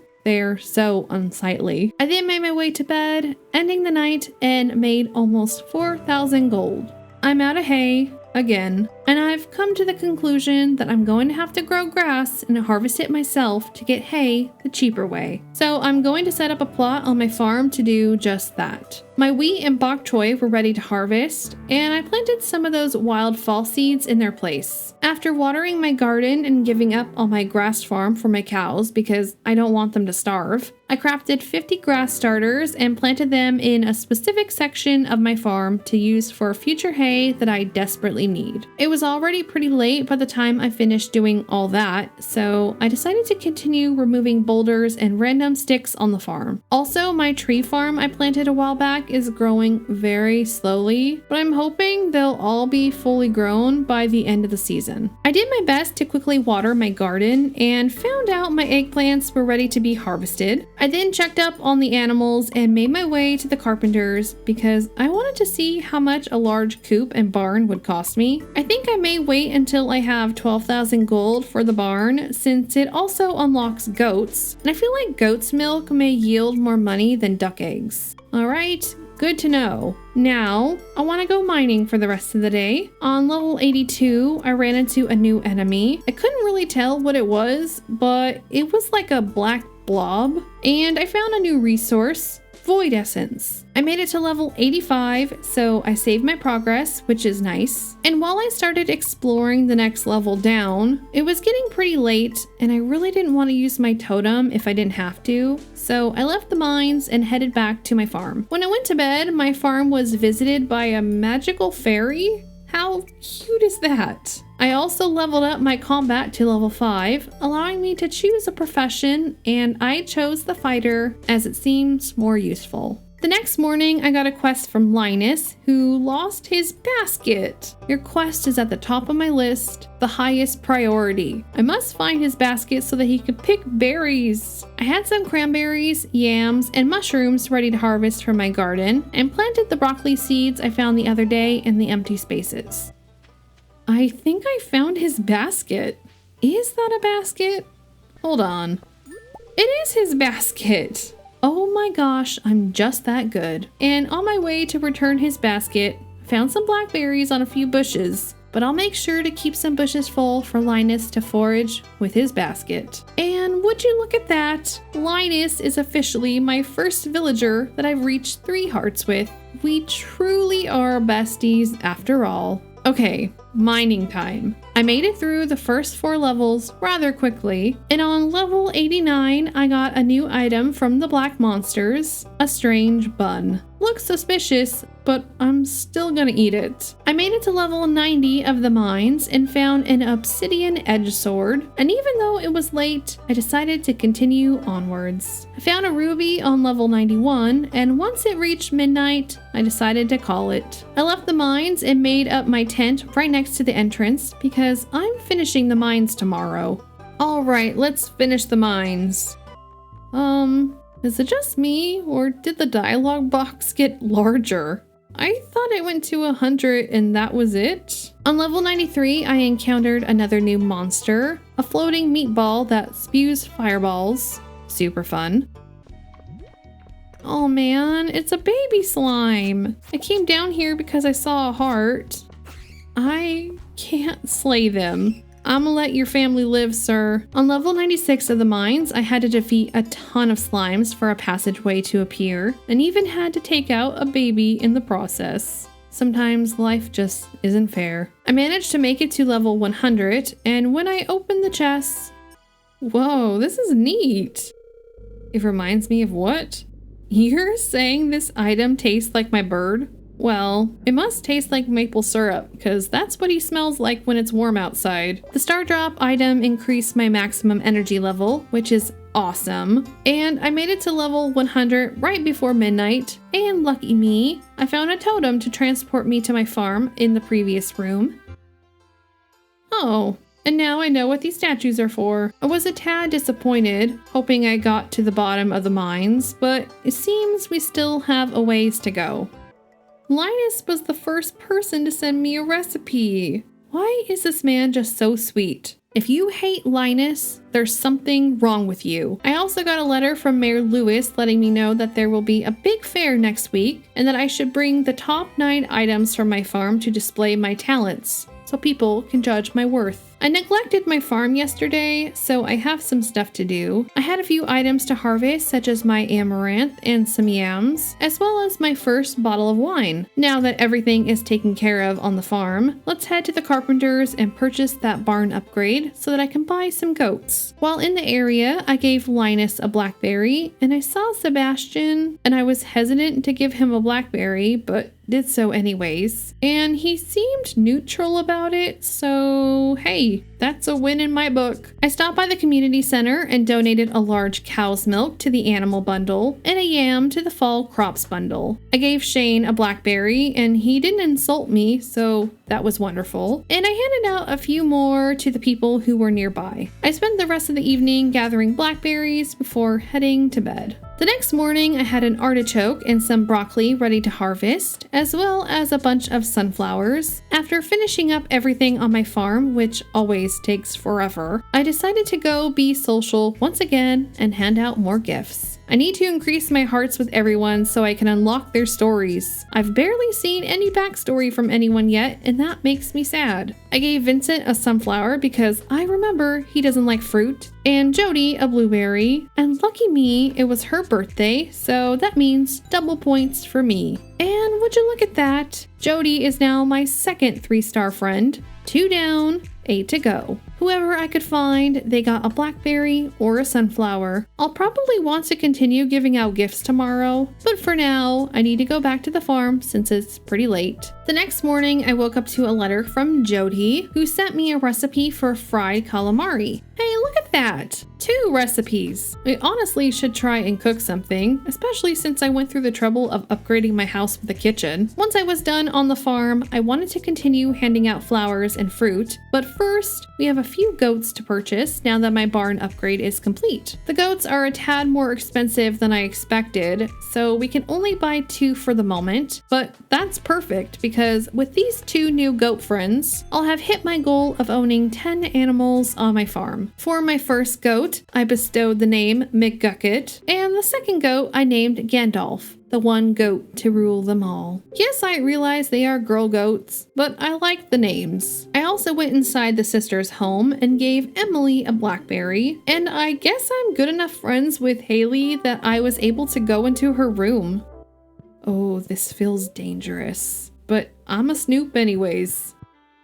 What a bummer. I was hoping for gossip and drama. And for a good chunk of time, I just went around giving gifts to anyone that crossed my path. And for the most part, it was positive. For the most part. Well, now that I own some goats, I'm going to need some shears and to craft a loom or 2 in preparation for more animals. Not the goats. And it seems I need something called pine tar, which I think I can get from taps on pine trees. Man, the trees I planted are growing so slowly. Yes, I could have left some initially, but that's not how I play, okay? Well, a few trees are mature, and I have enough materials to make a few taps, so I'm going to go ahead and craft 4 and place them on the trees that are fully mature. The first stop I want to make is the community center. I think there are a few veggies I can donate there. I donated an eggplant to the fall crops bundle, and a pomegranate I got from the bats to the enchanters bundle. Also, on my way to the blacksmith's, I checked the new quest board, and honestly didn't feel like accepting any of these quests right now, mainly because they are timed. I processed my fire geodes at the blacksmith's and found quite a few new things, including iridium ore, which I'm assuming is really rare, so that's a nice find. I then donated a few more items to the museum, earning another reward, some pumpkin seeds. I'm not mad about that because pumpkin seeds are expensive. I gave out a few more gifts, including stopping by Haley's house to give her a sunflower. I also talked to her and for the first time got a dialogue box. I mean, of course I'd love to choose the third option, but I'm trying to befriend everyone in this town. I feel like the second option suits her personality, and I was correct, of course. When I got home, I did a tad more organizing with my chests and started preparing my inventory to go mining tomorrow. I really want to reach the end, if there is one. Plus, mining helps me uncover geodes, which usually leads to more donations at the museum, which I still need. So that's the plan. The next morning, I quickly harvested my fruits and veggies from my garden, watered the remaining plants, and made my way to the mines to start digging from level 100 downwards. On level 104, I found another one of those Omni geodes, as well as some squid ink, and on the next 2 levels, I found diamonds. I kept pushing on through all of the obsessive demons and flying meatballs, and made my way to level 110, where I received some space boots, which are better than what I'm currently wearing, so I will indeed switch them out. I'm on level 110 and there's still more to go, but it's getting late, and if I can save my totems for actual emergencies, I'm going to do that. So I left the mines. 10 levels is pretty good progress though. When I went to sleep, I leveled up my mining to level 7 and my combat to level 6. So some good progress was made today. The rain has definitely saved me some time today, which is a good thing because I completely forgot the fair was tomorrow, where I need to show off my best items my farm has produced. So I need to figure that out today. First off, it's raining, and I know I don't have enough hay for my animals, so I went ahead and cut some from my little grass patch and collected some animal products to make artisan goods because I'm gonna need some for tomorrow. While my artisan goods are being created, I figured I'd see if I'm able to cook any dishes, as I've been meaning to do that. And it seems all I could really make right now is this dish called a root splatter, so I grabbed a cave carrot and a winter root. And look at that, my first dish I cooked in my kitchen. I also have a feeling that fish could be a category, so I'm going to go fish a little since I've sold all of my previous fish. And so I went down by the river and I caught 3 fish, so one of them should be good enough, I'd hope. After going back and forth a bit in my chests, I grabbed a little bit from every category I could think of, so hopefully these items will be fine. This is what I have to offer you, Pelican Town. I did check the back cave and I found 2 peaches, so I wonder if the peaches would score higher than the winter fruit. I'll carry them with me in case I change my mind. At the end of the night, I leveled up my fishing to level 5 and can now choose a profession. And overall, I feel like the fisher profession just makes more sense. I'd prefer making more money from my fish rather than a little bit of resource saving from crafting crab pots, which aren't as useful. Today is the festival, so before we head over there, I'm going to water my garden, and right on time, my pumpkins were ready to harvest. I think I'm going to submit a pumpkin in place of the amaranth, just because I think it may be more valuable. I took care of the animals and headed into town to start the festival, finding another library book along the way. Aw, this is precious. And they have a bunch of booths and games. I'm so excited. Alright, before I look at any of the booths, let's go around and get a feel for the festival and talk with the residents. I saw someone I didn't recognize standing by a tree, and it was a tourist who commented on the cheese wheel display by Pierre's store. I mean, she isn't wrong. It is quite impressive. Abigail seems like your typical I'm bored teenager. Alex was showing off, as always. Robin and Demetrius were being cute, and everyone seemed pretty happy. Shane sounded a tad creepy, even if I knew he didn't mean it in the way it came across. And Harvey was having an existential crisis. He may be turning into a vegan before our very eyes. I then started playing some of the games. I tested my strength first and played a few times, but I don't think you can technically win that game. Next, I played the slingshot game, and it took me a minute to figure out the controls, but I didn't do too terribly. I earned 24 star tokens from that game. Next, I played the fishing game, and I caught 4 fish and earned 132 star tokens. So, putting my previous score against this one, I think I did bad at the slingshot game. This game is rigged. Next, I had my fortune read to me, and tell me why. Linus was a part of my reading. I knew Linus was my bestie. It's been written in the stars. I decided to check the shop, and I found there were quite a few interesting items I could buy, including a star drop, which gives me a permanent boost, I believe, and a rare crow, which it looks like there are 8 to collect. I can't afford either of those, so maybe I'll play a few rounds of the fishing game to get more tokens. My second round of fishing, I earned so many more stars. It was nuts. So guess who fished a few more times? Yes, me. Sometimes I wouldn't earn as much during the game because I'd get the really insane fish on the line, which were impossible to catch. But I managed to earn enough star tokens to purchase both the rare crow and the star drop. I got some great prizes, I think. And now I need to submit my items for judging. After going back and forth for a while, I think these 9 items will be what I'm submitting to the judges. And hopefully I can get these items back after judging. I don't want to lose my diamond. Everyone feels so tense. Okay, Mayor, how did I do? No way! I honestly thought I would lose or get like 3rd, but you're telling me I beat Pierre and Willie and Marnie's cheese wheel. The newcomer beat all the veterans, and I was able to buy a prize ticket. Today was definitely a good day. Wait, I missed an area. Ooh, I can eat as many burgers as I want?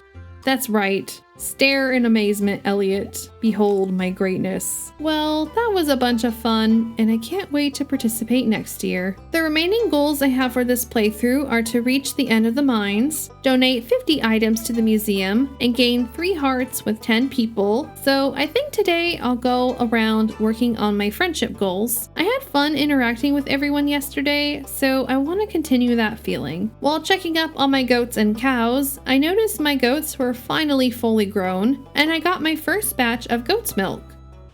I'm sorry, you're saying I can adopt another dog? Marnie, you are making my dreams come true. So, yes, I'm definitely going to buy another dog, or 2, or 10. Yes, I'll get 10 dogs if I can. Just watch me. But I need to stay focused. Today is about forming human friendships. So I grabbed some gifts and a few other items for the community center and headed out.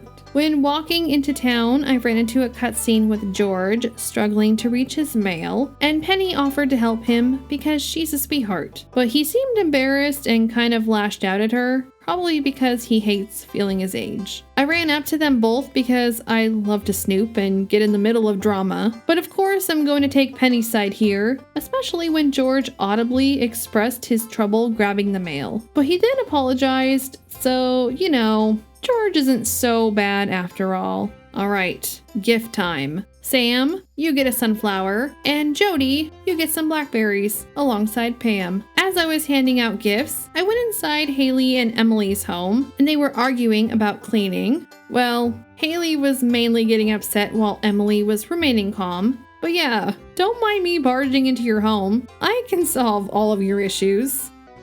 I mean, I can kind of guess how Haley is based on past conversations. So I'm gonna have to take Emily's side on this. Sorry, Haley. Actually, I'm not sorry. This would drive me absolutely insane to live with a person like this. I feel so bad for Emily. Alex was in the house as well and asked me about his hairstyle. Obviously, I'm not going to be mean, but the last option was pretty funny. I made a little detour to the community center and donated a pumpkin to the fall crops bundle, completing it and receiving a bee house as a reward. I also donated 5 gold star quality corn to the quality crops bundle, some wine for the enchanters bundle, and a fire quartz to the geologist bundle, completing the bundle and this whole area of donations in the boiler room. I received 5 omni geodes as a reward and was instantly surrounded, then flashbanged by the Junimos as they repaired the boiler room. I then watched this little guy grab a star from his tent, placed it on the fireplace, and now I have a little friend following me around the community center. Well, it's too late to go to the blacksmith's today, so I'll have to go tomorrow. But if I remember correctly, completing this section unlocks the minecarts I've been seeing around town. Another thing I'll test out tomorrow. I stopped by the saloon to give out a few more gifts and headed back home. I checked my tree taps and was happy to see I finally received something. And it seems 2 more trees have matured, which I'll place some taps on in a bit as well. Yep, I was right about the minecarts, and unlocking them was a lot cuter than I anticipated. I need to harvest some crops, plant my last batch of sunflowers for the season, and of course, take care of my loving animals. Next, I used the prize ticket I purchased at the fair in the machine in the mayor's house and received some broccoli seeds. Next, a quick stop to the blacksmith's where I received some alamite for the first time alongside kyanite, some iridium ore, and barite, which I then made my way to the museum to donate, making my new total 38 donations. Now, I want to check out the minecarts, and I think it's just a fast travel network, which is still cool and I'm sure will be useful. I ran into Abigail near the bus stop and gave her a sunflower. I gave one to my bestie and my second bestie. I also found Leia and gave her a sunflower, and her reaction was adorable. And of course, I stopped by the saloon and gave Emily a summer spangle flower, which she really liked. On my way back to the farm, I ran into a cutscene with Shane, which I've been waiting for since he seems like a very troubled character. He was drinking by the lake and offered me a drink as well. And yeah,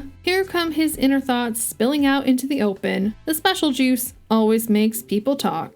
But you know, he started to depress me, I think, and I just chugged whatever he gave me. But honestly, I truly enjoyed this interaction. He seems like a good person who's just fallen on hard times. I woke up to a letter from Caroline asking to buy a pumpkin from me. I think I can easily complete that quest today. I also received new material from my trees, oak resin. I think I can donate both of the resources I received from my trees at the community center as well. After taking care of things on my farm, I made my way to the community center really quickly to donate some oak resin and pine tar to the exotic foraging bundle. After that, I ran to the blacksmith's to upgrade another tool. I decided to upgrade my axe so that I can get rid of all those large logs on my farm. Nearby, I saw Penny and gave her some corn so we can start to become better friends. And I found Caroline inside the store and delivered the pumpkin she asked for, completing her quest. Feels nice to complete a quest. I made my way home and fired up a few gold bars and organized my inventory for another deep dive into the mines tomorrow.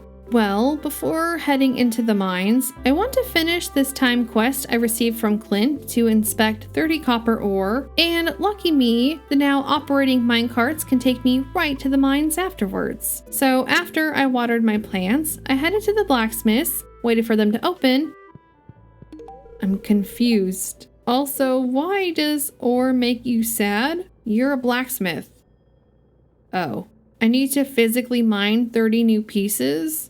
Well, guess this isn't getting completed. All because you're greedy and won't take the ones I have, Clint. Well, that was a waste of time. But I made my way to the mines and we left off on level 110. And I'm starting to think that I've literally traveled to the depths of hell. I made it to level 115 quite fast, which made me happy because I'm on pace to get to level 120 before midnight. I found another diamond on level 117, and I honestly didn't run into too many monsters up until this point, and I found my first red mushroom that I've been seeing all over town. but unable to reach. I also found a purple mushroom, which I know I need for a donation at the community center, alongside another diamond. When I got to level 120, my journal updated, and I didn't see any ladders heading down, so I think I've reached the bottom. And I got a skull key in a chest, which will open up something spooky, I'm sure. But yes, I reached the bottom. Another goal to mark off. I tried to bust the rocks next to the mine entrance, and my pickaxe could finally do that. And I met a dwarf, and I couldn't understand one thing he said. So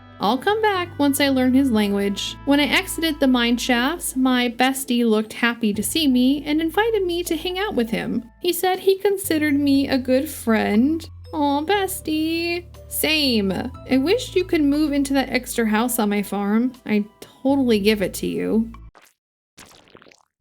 I got scared there for a second, Linus, not gonna lie. He gave me a recipe for high quality fish bait, which was super cool. Thanks, bestie. One last stop before heading home. I donated the 2 mushrooms I found in the mines to the exotic foraging bundle, completing it and receiving food as a reward. Today was a pretty successful day. My axe is ready to be picked up, and we'll head that way after I check in on my animals who were neglected yesterday. I ended up going with the hoe upgrade, leaving only my watering can, I believe. From there, I just went around brightening up everyone's rainy day by handing out some beloved gifts. Next, I ran into a cutscene where I just barged into Sam's room. My character just does not care. Sam and Sebastian were playing music in his room, and he told me that they were thinking about starting a band, but weren't sure about the genre of music they wanted to pursue. That's where I come in. I don't think honky-tonky country music fits either of them, so that's a no. Cheerful pop music may be a tad much for Sebastian, so either dance music or whatever experimental noise rock is. I chose the noise rock because that seems up their alley. Not sure if Sebastian is on board though. Also, it was a happy accident that today was Robin's birthday, and that forgetfulness rewarded me in the end with a 3-star relationship. After a few more gifts, I called it for the day, and we'll take a little break from handing out flowers tomorrow. For the rest of the night, I decided to resource hunt and gather more wood, as I'll need it for a lot of stuff coming up, as I'm beginning to run out. Also, I can finally chop down the big tree trunks lying around, and they gave me hardwood, another item which I will need a lot of coming up, so that's great. Once it got late, I headed to bed, earning close to 5,000 gold. Early the next morning, I received another recipe in the mail, this time parsnip soup from Caroline. I'm loving that I'm starting to receive recipes from everyone. I also received my first batch of wild honey from my bee house and maple syrup from my maple tree. Once I was done running around my farm, I collected my first beer that I brewed and crafted 3 more tappers to place on my trees. I then created some bait from the bug meat I had in my storage and went fishing for the rest of the evening. Today was a pretty relaxed day, which I like to have every now and then. As I was doing my morning chores, I got a notification that a train was passing through the valley again, and I caught it as it was going through and got a few geodes from it, so that was cool. I also saw Linus by the bathhouse. He's living a really hard life. Hopefully my friendship makes your pain a little less, Linus. I need to stop by the blacksmith to pick up my upgraded tool, so I'll open up the geodes while I'm there, and I actually found a few new items. I decided to go ahead and upgrade my watering can now since it's towards the end of the season, and I've had plenty of harvests, so I'm pretty satisfied if I don't harvest anything else. I donated 2 more items to the museum, unlocking an achievement and a reward, an obsidian vase, and another rare crow. I now have 2 of the 8 rare crows, and now I want to collect them all. While in the library, I read a few of the books in the back that I've found over the last month, and learned that the dwarfs may be an ancient race of technologically advanced aliens that crash-landed here.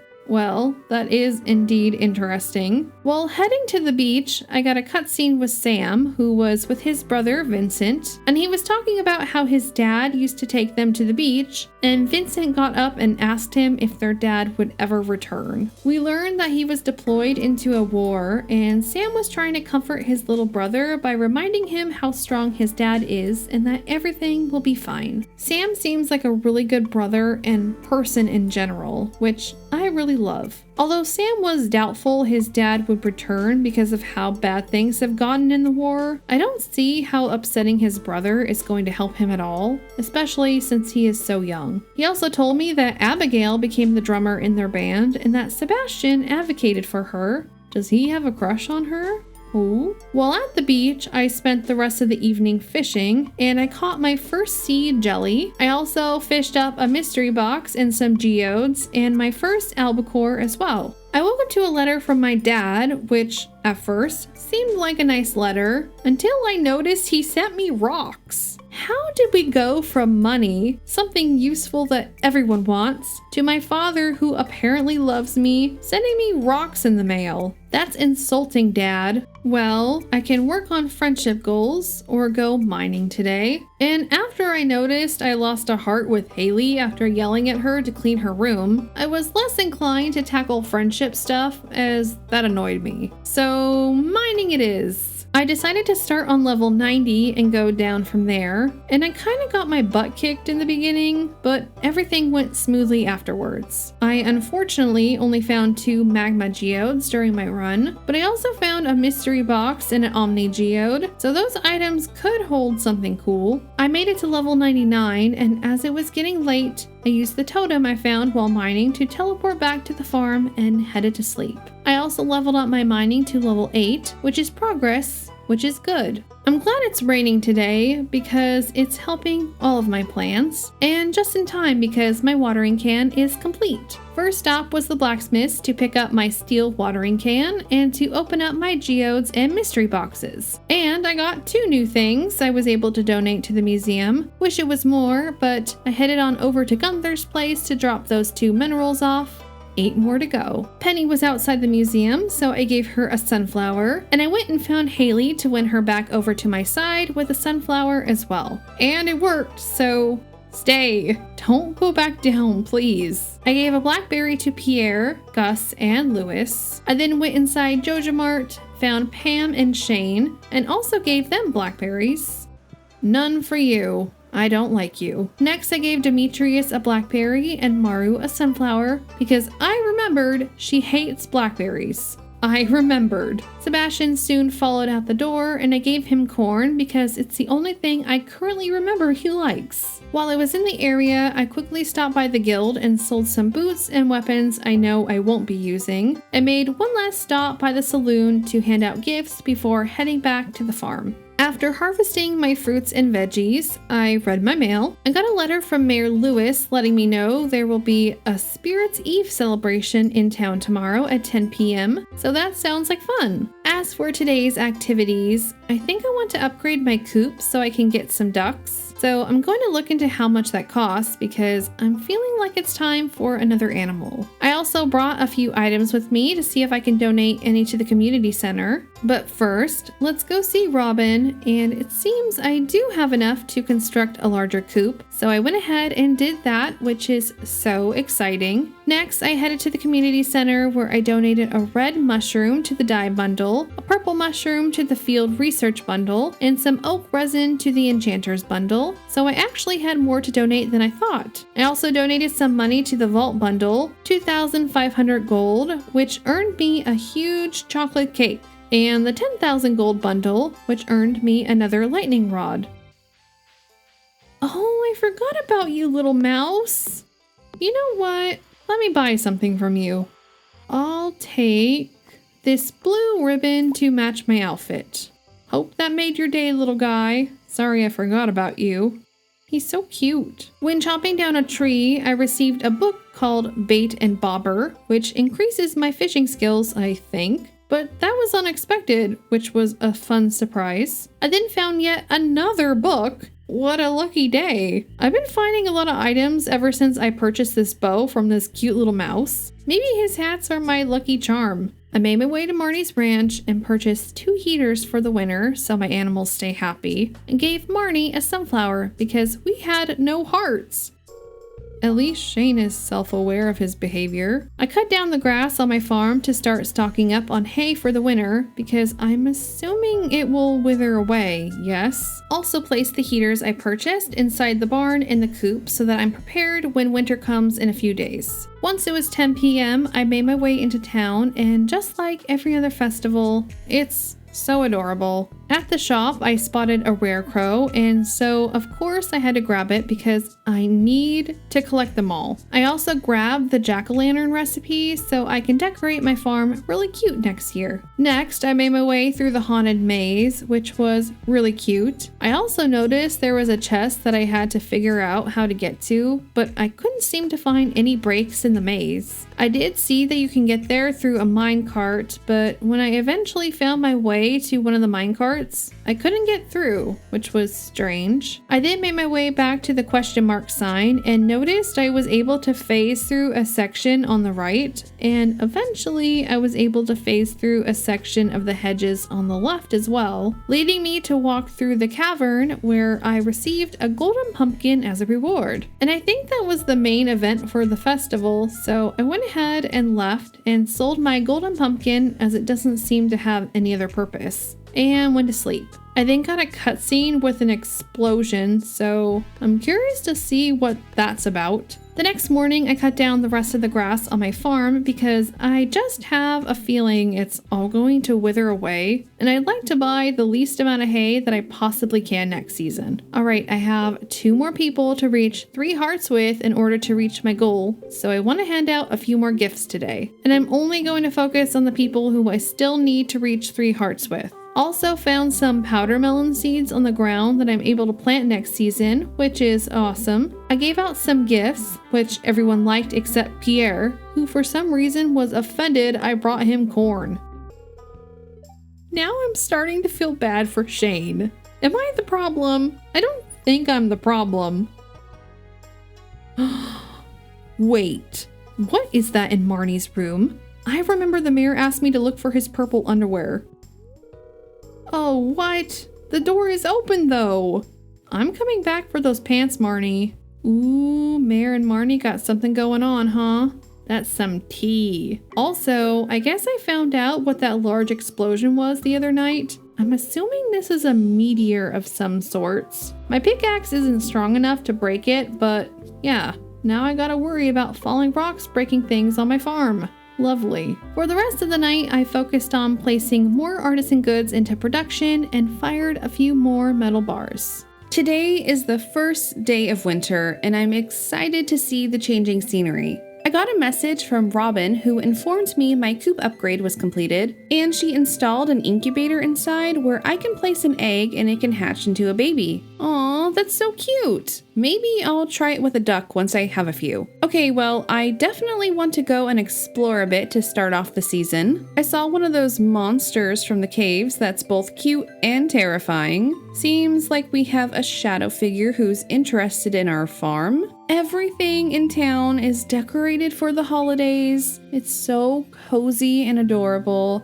I found a nautilus and another library book on the beach, gave Granny a flower, and she looks like a little babushka. And I checked Pierre's for any seeds to plant for the season, and there aren't any. But I do have those melon seeds I found, so I'll plant those when I get home. I gave Pam and Shane some berries inside a Joja Mart, and went to check up on Linus because I'm worried about him. I couldn't find him by his tent, so I checked the bathhouse, and he was there trying to warm up. We need to get this man a house, or at least some warm clothes. My poor bestie. I then planted my winter melons next to my sprinkler along with some quality fertilizer and headed to bed. Ooh, the snow looks so pretty.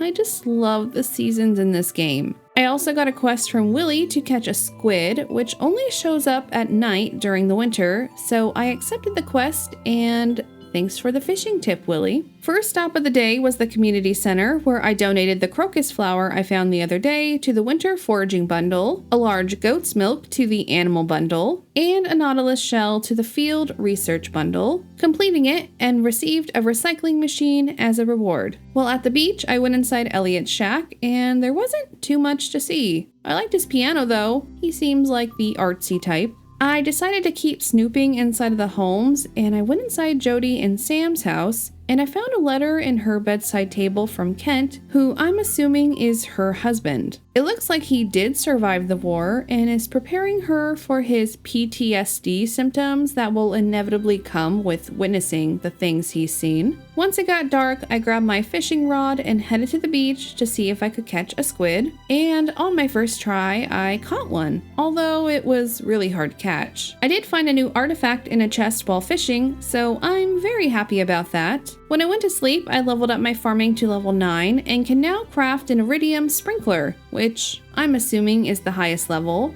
Although by the sound of it, I don't think I'm anywhere close to crafting one. I also leveled up my fishing to level 6 and unlocked a bunch of new items to craft. Early next morning, I got a letter from Linus, who kindly sent me some food. Why does this game want to make me cry? Today I want to continue upgrading my tools, and I feel like it makes the most sense to get my golden watering can out of the way first, since I won't be using it much this season. Next, I donated the artifact I found while fishing yesterday to the museum, unlocking a new reward, a flute box. On my way to the mines, I found another winter root and my first snow yam. I decided to go mining for a little bit today on the intro levels to grab more copper and hopefully more geodes. I went through 5 levels and found 4 geodes and a decent amount of copper, so I'm satisfied. I stopped by the community center to donate my snow yam, completing the crafts room, and earned some winter seeds as a reward. Alright, we are 2 stars in, 4 to go.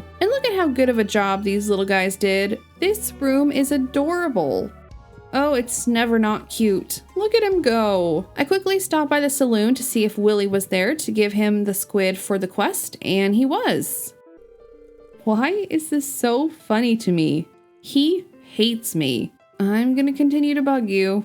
Sorry. I then went to bed and watched the Junimos perform their cute ritual on the bridge, being helpful cuties and opening up a new pathway for me. I'll have to wait until I get my watering can back to plant the winter seeds I bought, so in the meantime, let's go open up the geodes I have and check out the new bridge. I unfortunately didn't receive anything new, but that was sort of to be expected. When choosing the minecart as a travel point, a new option appeared that said quarry, which I'm assuming is the new area. When I arrived, there were tons of rocks to break open, so I began doing just that. It was a pretty big area, and after a bit, I noticed another cave and went inside, and the sign told me not to go down, and I almost listened, but curiosity got the better of me, and I found myself in a place where I don't think I'm strong enough to be, and I really don't want to die today, so I left. I managed to clear out all of the rocks, and it granted me quite a lot of ores, coals, and even 2 diamonds. Once I was finished, it was pretty late, so I headed back to my farm through the minecarts, which have been pretty handy as of late, and then I ended the day. Today I need to go pick up my golden watering can, but first, I want to check and see how much a duck costs. So I went over to see Marnie, and I was surprised to see they weren't too expensive.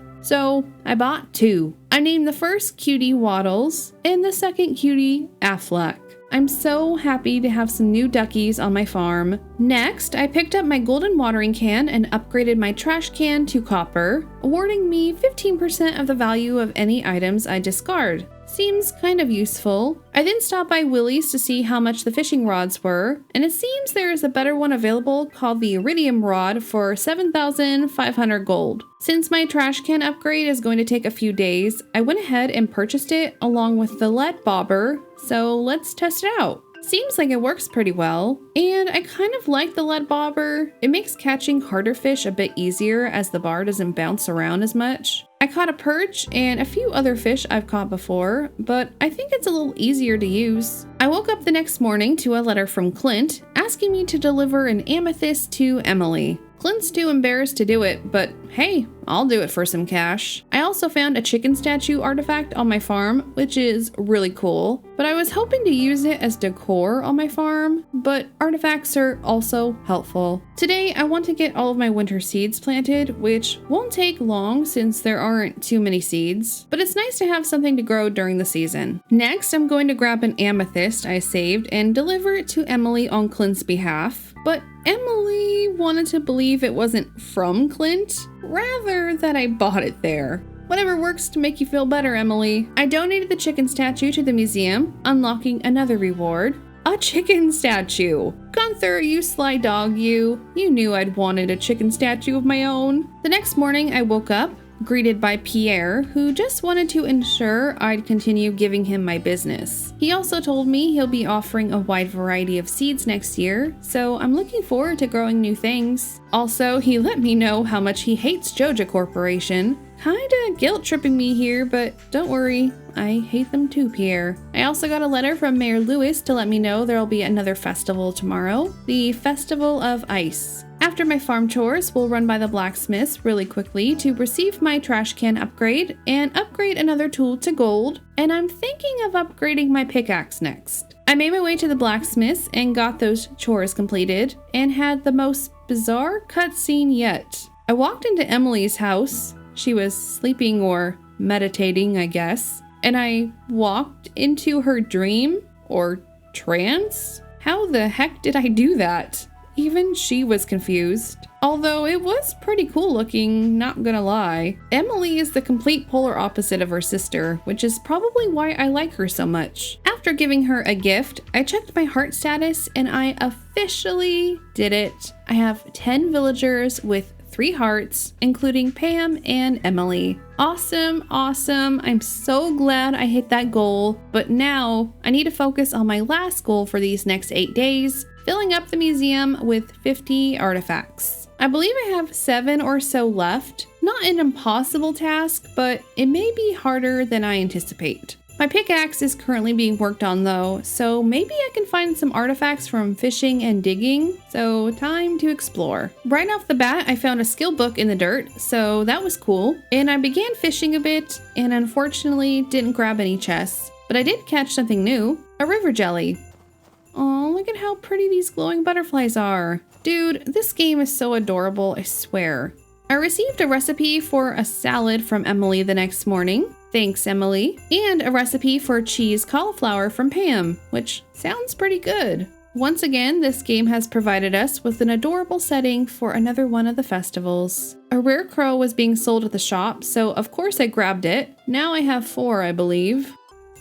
This seems incredibly dangerous to let a child next to the open areas of ice. Has this kid not watched Rise of the Guardians? If not, he should. Guarantee he won't be hanging around the ice like this. After saying my hellos, I went ahead and began the ice fishing contest. And I basically caught 5, but I don't think the last one counted, unfortunately, because I caught it right when the time was up, which is such a bummer. And Willie won, but honestly, it should have been a tie. This competition was rigged from the beginning. When I got back home, I made some sashimi because I want to mine a bit tomorrow, and once I was done, I went to sleep. The next morning, I woke up and found Emily at my front door, and she explained that I can create clothing with cloth and a sewing machine. I was just wondering about accessing new clothing options, and now I know. She said I could use her sewing machine whenever I wanted. Thanks, Emily. I've made up my mind. Emily is now officially a bestie as well. She's a superstar. I decided to mine on the frozen levels with the iron ore, and right off the bat, I started getting lucky, finding an Omni Geode, Frozen Geode, and Mystery Box. I was actually having amazing luck with finding the Frozen Geodes. Maybe my upgraded axe increases the odds of me finding geodes, or maybe I'm just getting lucky. Also, one of those sprites dropped a houseplant, so now I can spruce up my house a bit. Once it reached 11:30, I left the mines with around 9 frozen geodes, so I'd say this run went rather well compared to the last time I went. Right as I went outside, I saw the little finger things on the floor indicating I can smack it, and I found a new artifact. Lucky me. My winter melons were ready to be harvested, and my ducks were finally full grown, and they're so cute. Next, I want to run to the blacksmiths to open up all my geodes and mystery boxes, and maybe I'll get lucky. And I found a few things I could donate to the museum, so I went ahead and did that, leaving 3 items left. I think I may be able to pull this off. Heck yeah! Back I go to the museum. Okay, scratch that. 2 items left. Okay, I'm just getting super lucky today. 1 item left. I stopped by the community center real fast to donate a duck egg to the animal bundle, completing it and earning another cheese press. I could always use more. I'm now on the hunt for more of those squiggly worm things in the dirt because they have been treating me well today, and I need just one more unique artifact to hit my goal. I found more powdered melon seeds, a few library books, some snow yams, and yes, my final needed artifact, an arrowhead. I must say those worm things are so much easier to spot during the wintertime, but man, I found some good items today. I'll drop them off tomorrow to earn my award, and with 5 days left in my 100-day series, I'll have completed all of the goals I set for myself. Feels good. Early the next morning, I planted the powder melon seeds I found the previous day, checked up all my cute little animals, and headed into town to donate my artifacts. I've officially donated 50 items to the museum, earning a few rewards: a skeleton decoration, a bear statue, and a drum block. I decided to run back to the blacksmith's really quickly to upgrade another weapon, my gold axe, leaving just my hoe, and of course the trash can upgrade. I was also finally able to break the meteor on my farm with my upgraded gold pickaxe, and I got 10 iridium ore and 2 omni geodes. Honestly, that's a pretty good haul from a falling rock. I had enough iridium to make 3 bars, and I know I'll be needing them for my final weapon upgrades, so I decided to get a head start on smelting them. I foraged a little bit, found some more powder melon seeds, planted them, and went to sleep, earning a good chunk of money at the end of the day. My bestie Emily sent me some wool in the mail. Such a kind gift. And I got a quest from Rasmodius to bring him some void essence, and lucky for him, I have a bunch. My iridium bars were done as well, and when I went to check up on my ducks and chickens, I accidentally placed a chicken egg in the incubator. Well, I guess I'll be getting a new baby chicken, although I kind of wanted 4 ducks and 4 chickens, so somebody may be getting sold. Maybe Frockabelle. She's a bit unpredictable since she escaped last time.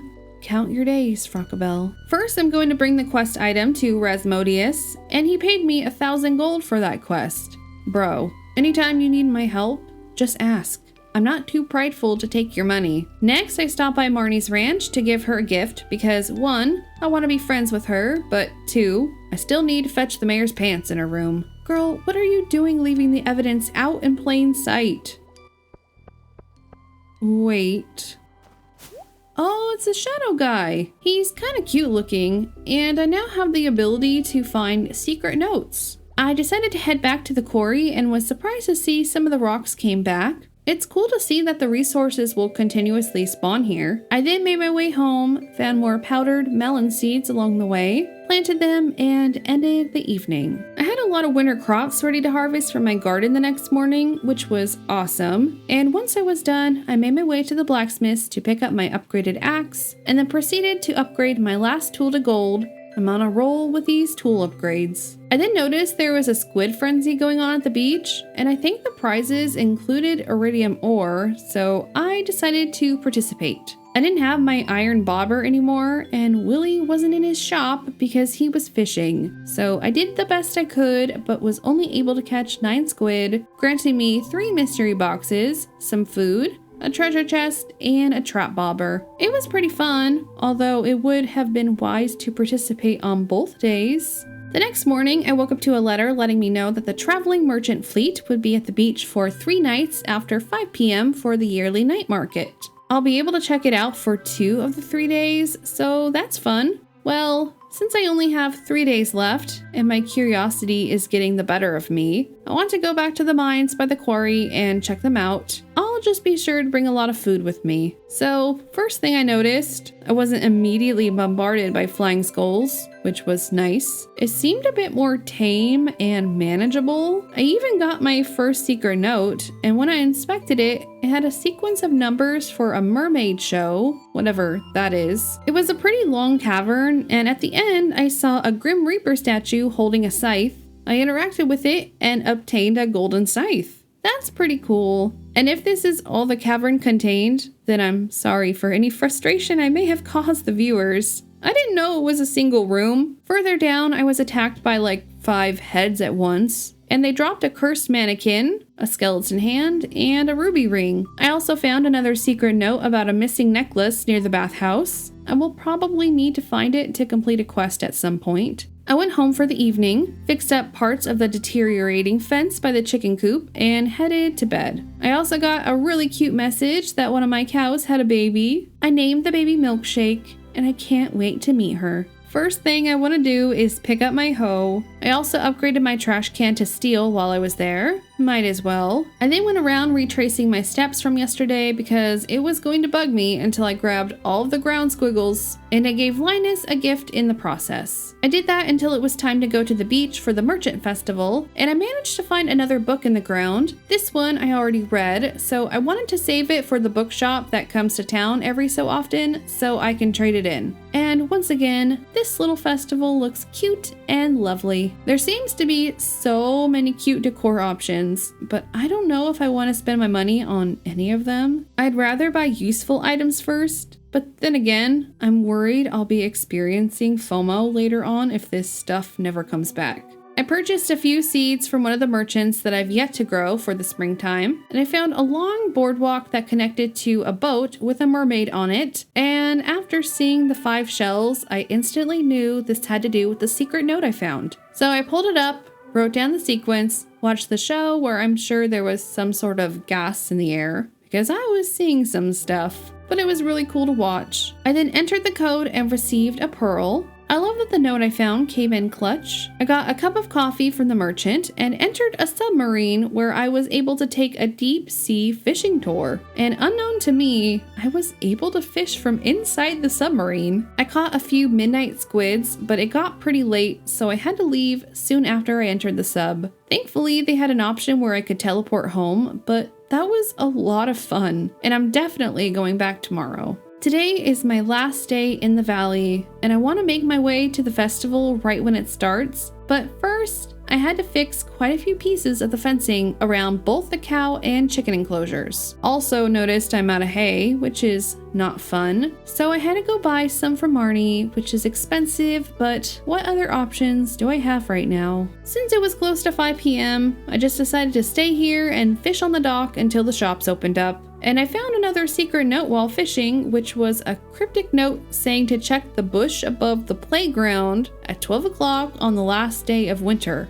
Well, okay. The merchant with the pig had a rare crow, but I think I already have this one. I'm so frustrated that I can't remember if I do or not, but I don't want to spend 4,000 gold on it until I'm certain. She was also selling a pufferfish, and I'm positive I need one for the community center, so I purchased it because I'm lazy. I bought some radish seeds and hop starters from the mysterious vendor, and I actually liked the painting from the Lupini painter. Looks like one of the mermaids, so I said, why not? And I purchased it. And last but not least, I bought 2 seasonal plants. Now, it's time to dive. During my submarine voyage, I managed to catch a super cucumber, a spookfish, and a blobfish. So that was a pretty successful fishing trip. I then made my way home, collected my artisan goods to sell, and ended my 100-day journey in Stardew Valley. I had so much freaking fun playing this game. More fun than I honestly thought I would. I can completely see why this is a cult classic in the cozy community, and I know I have so much more left to discover in this gorgeous game. If you'd like me to continue this journey on Cluckingham Farm, please give this video a little like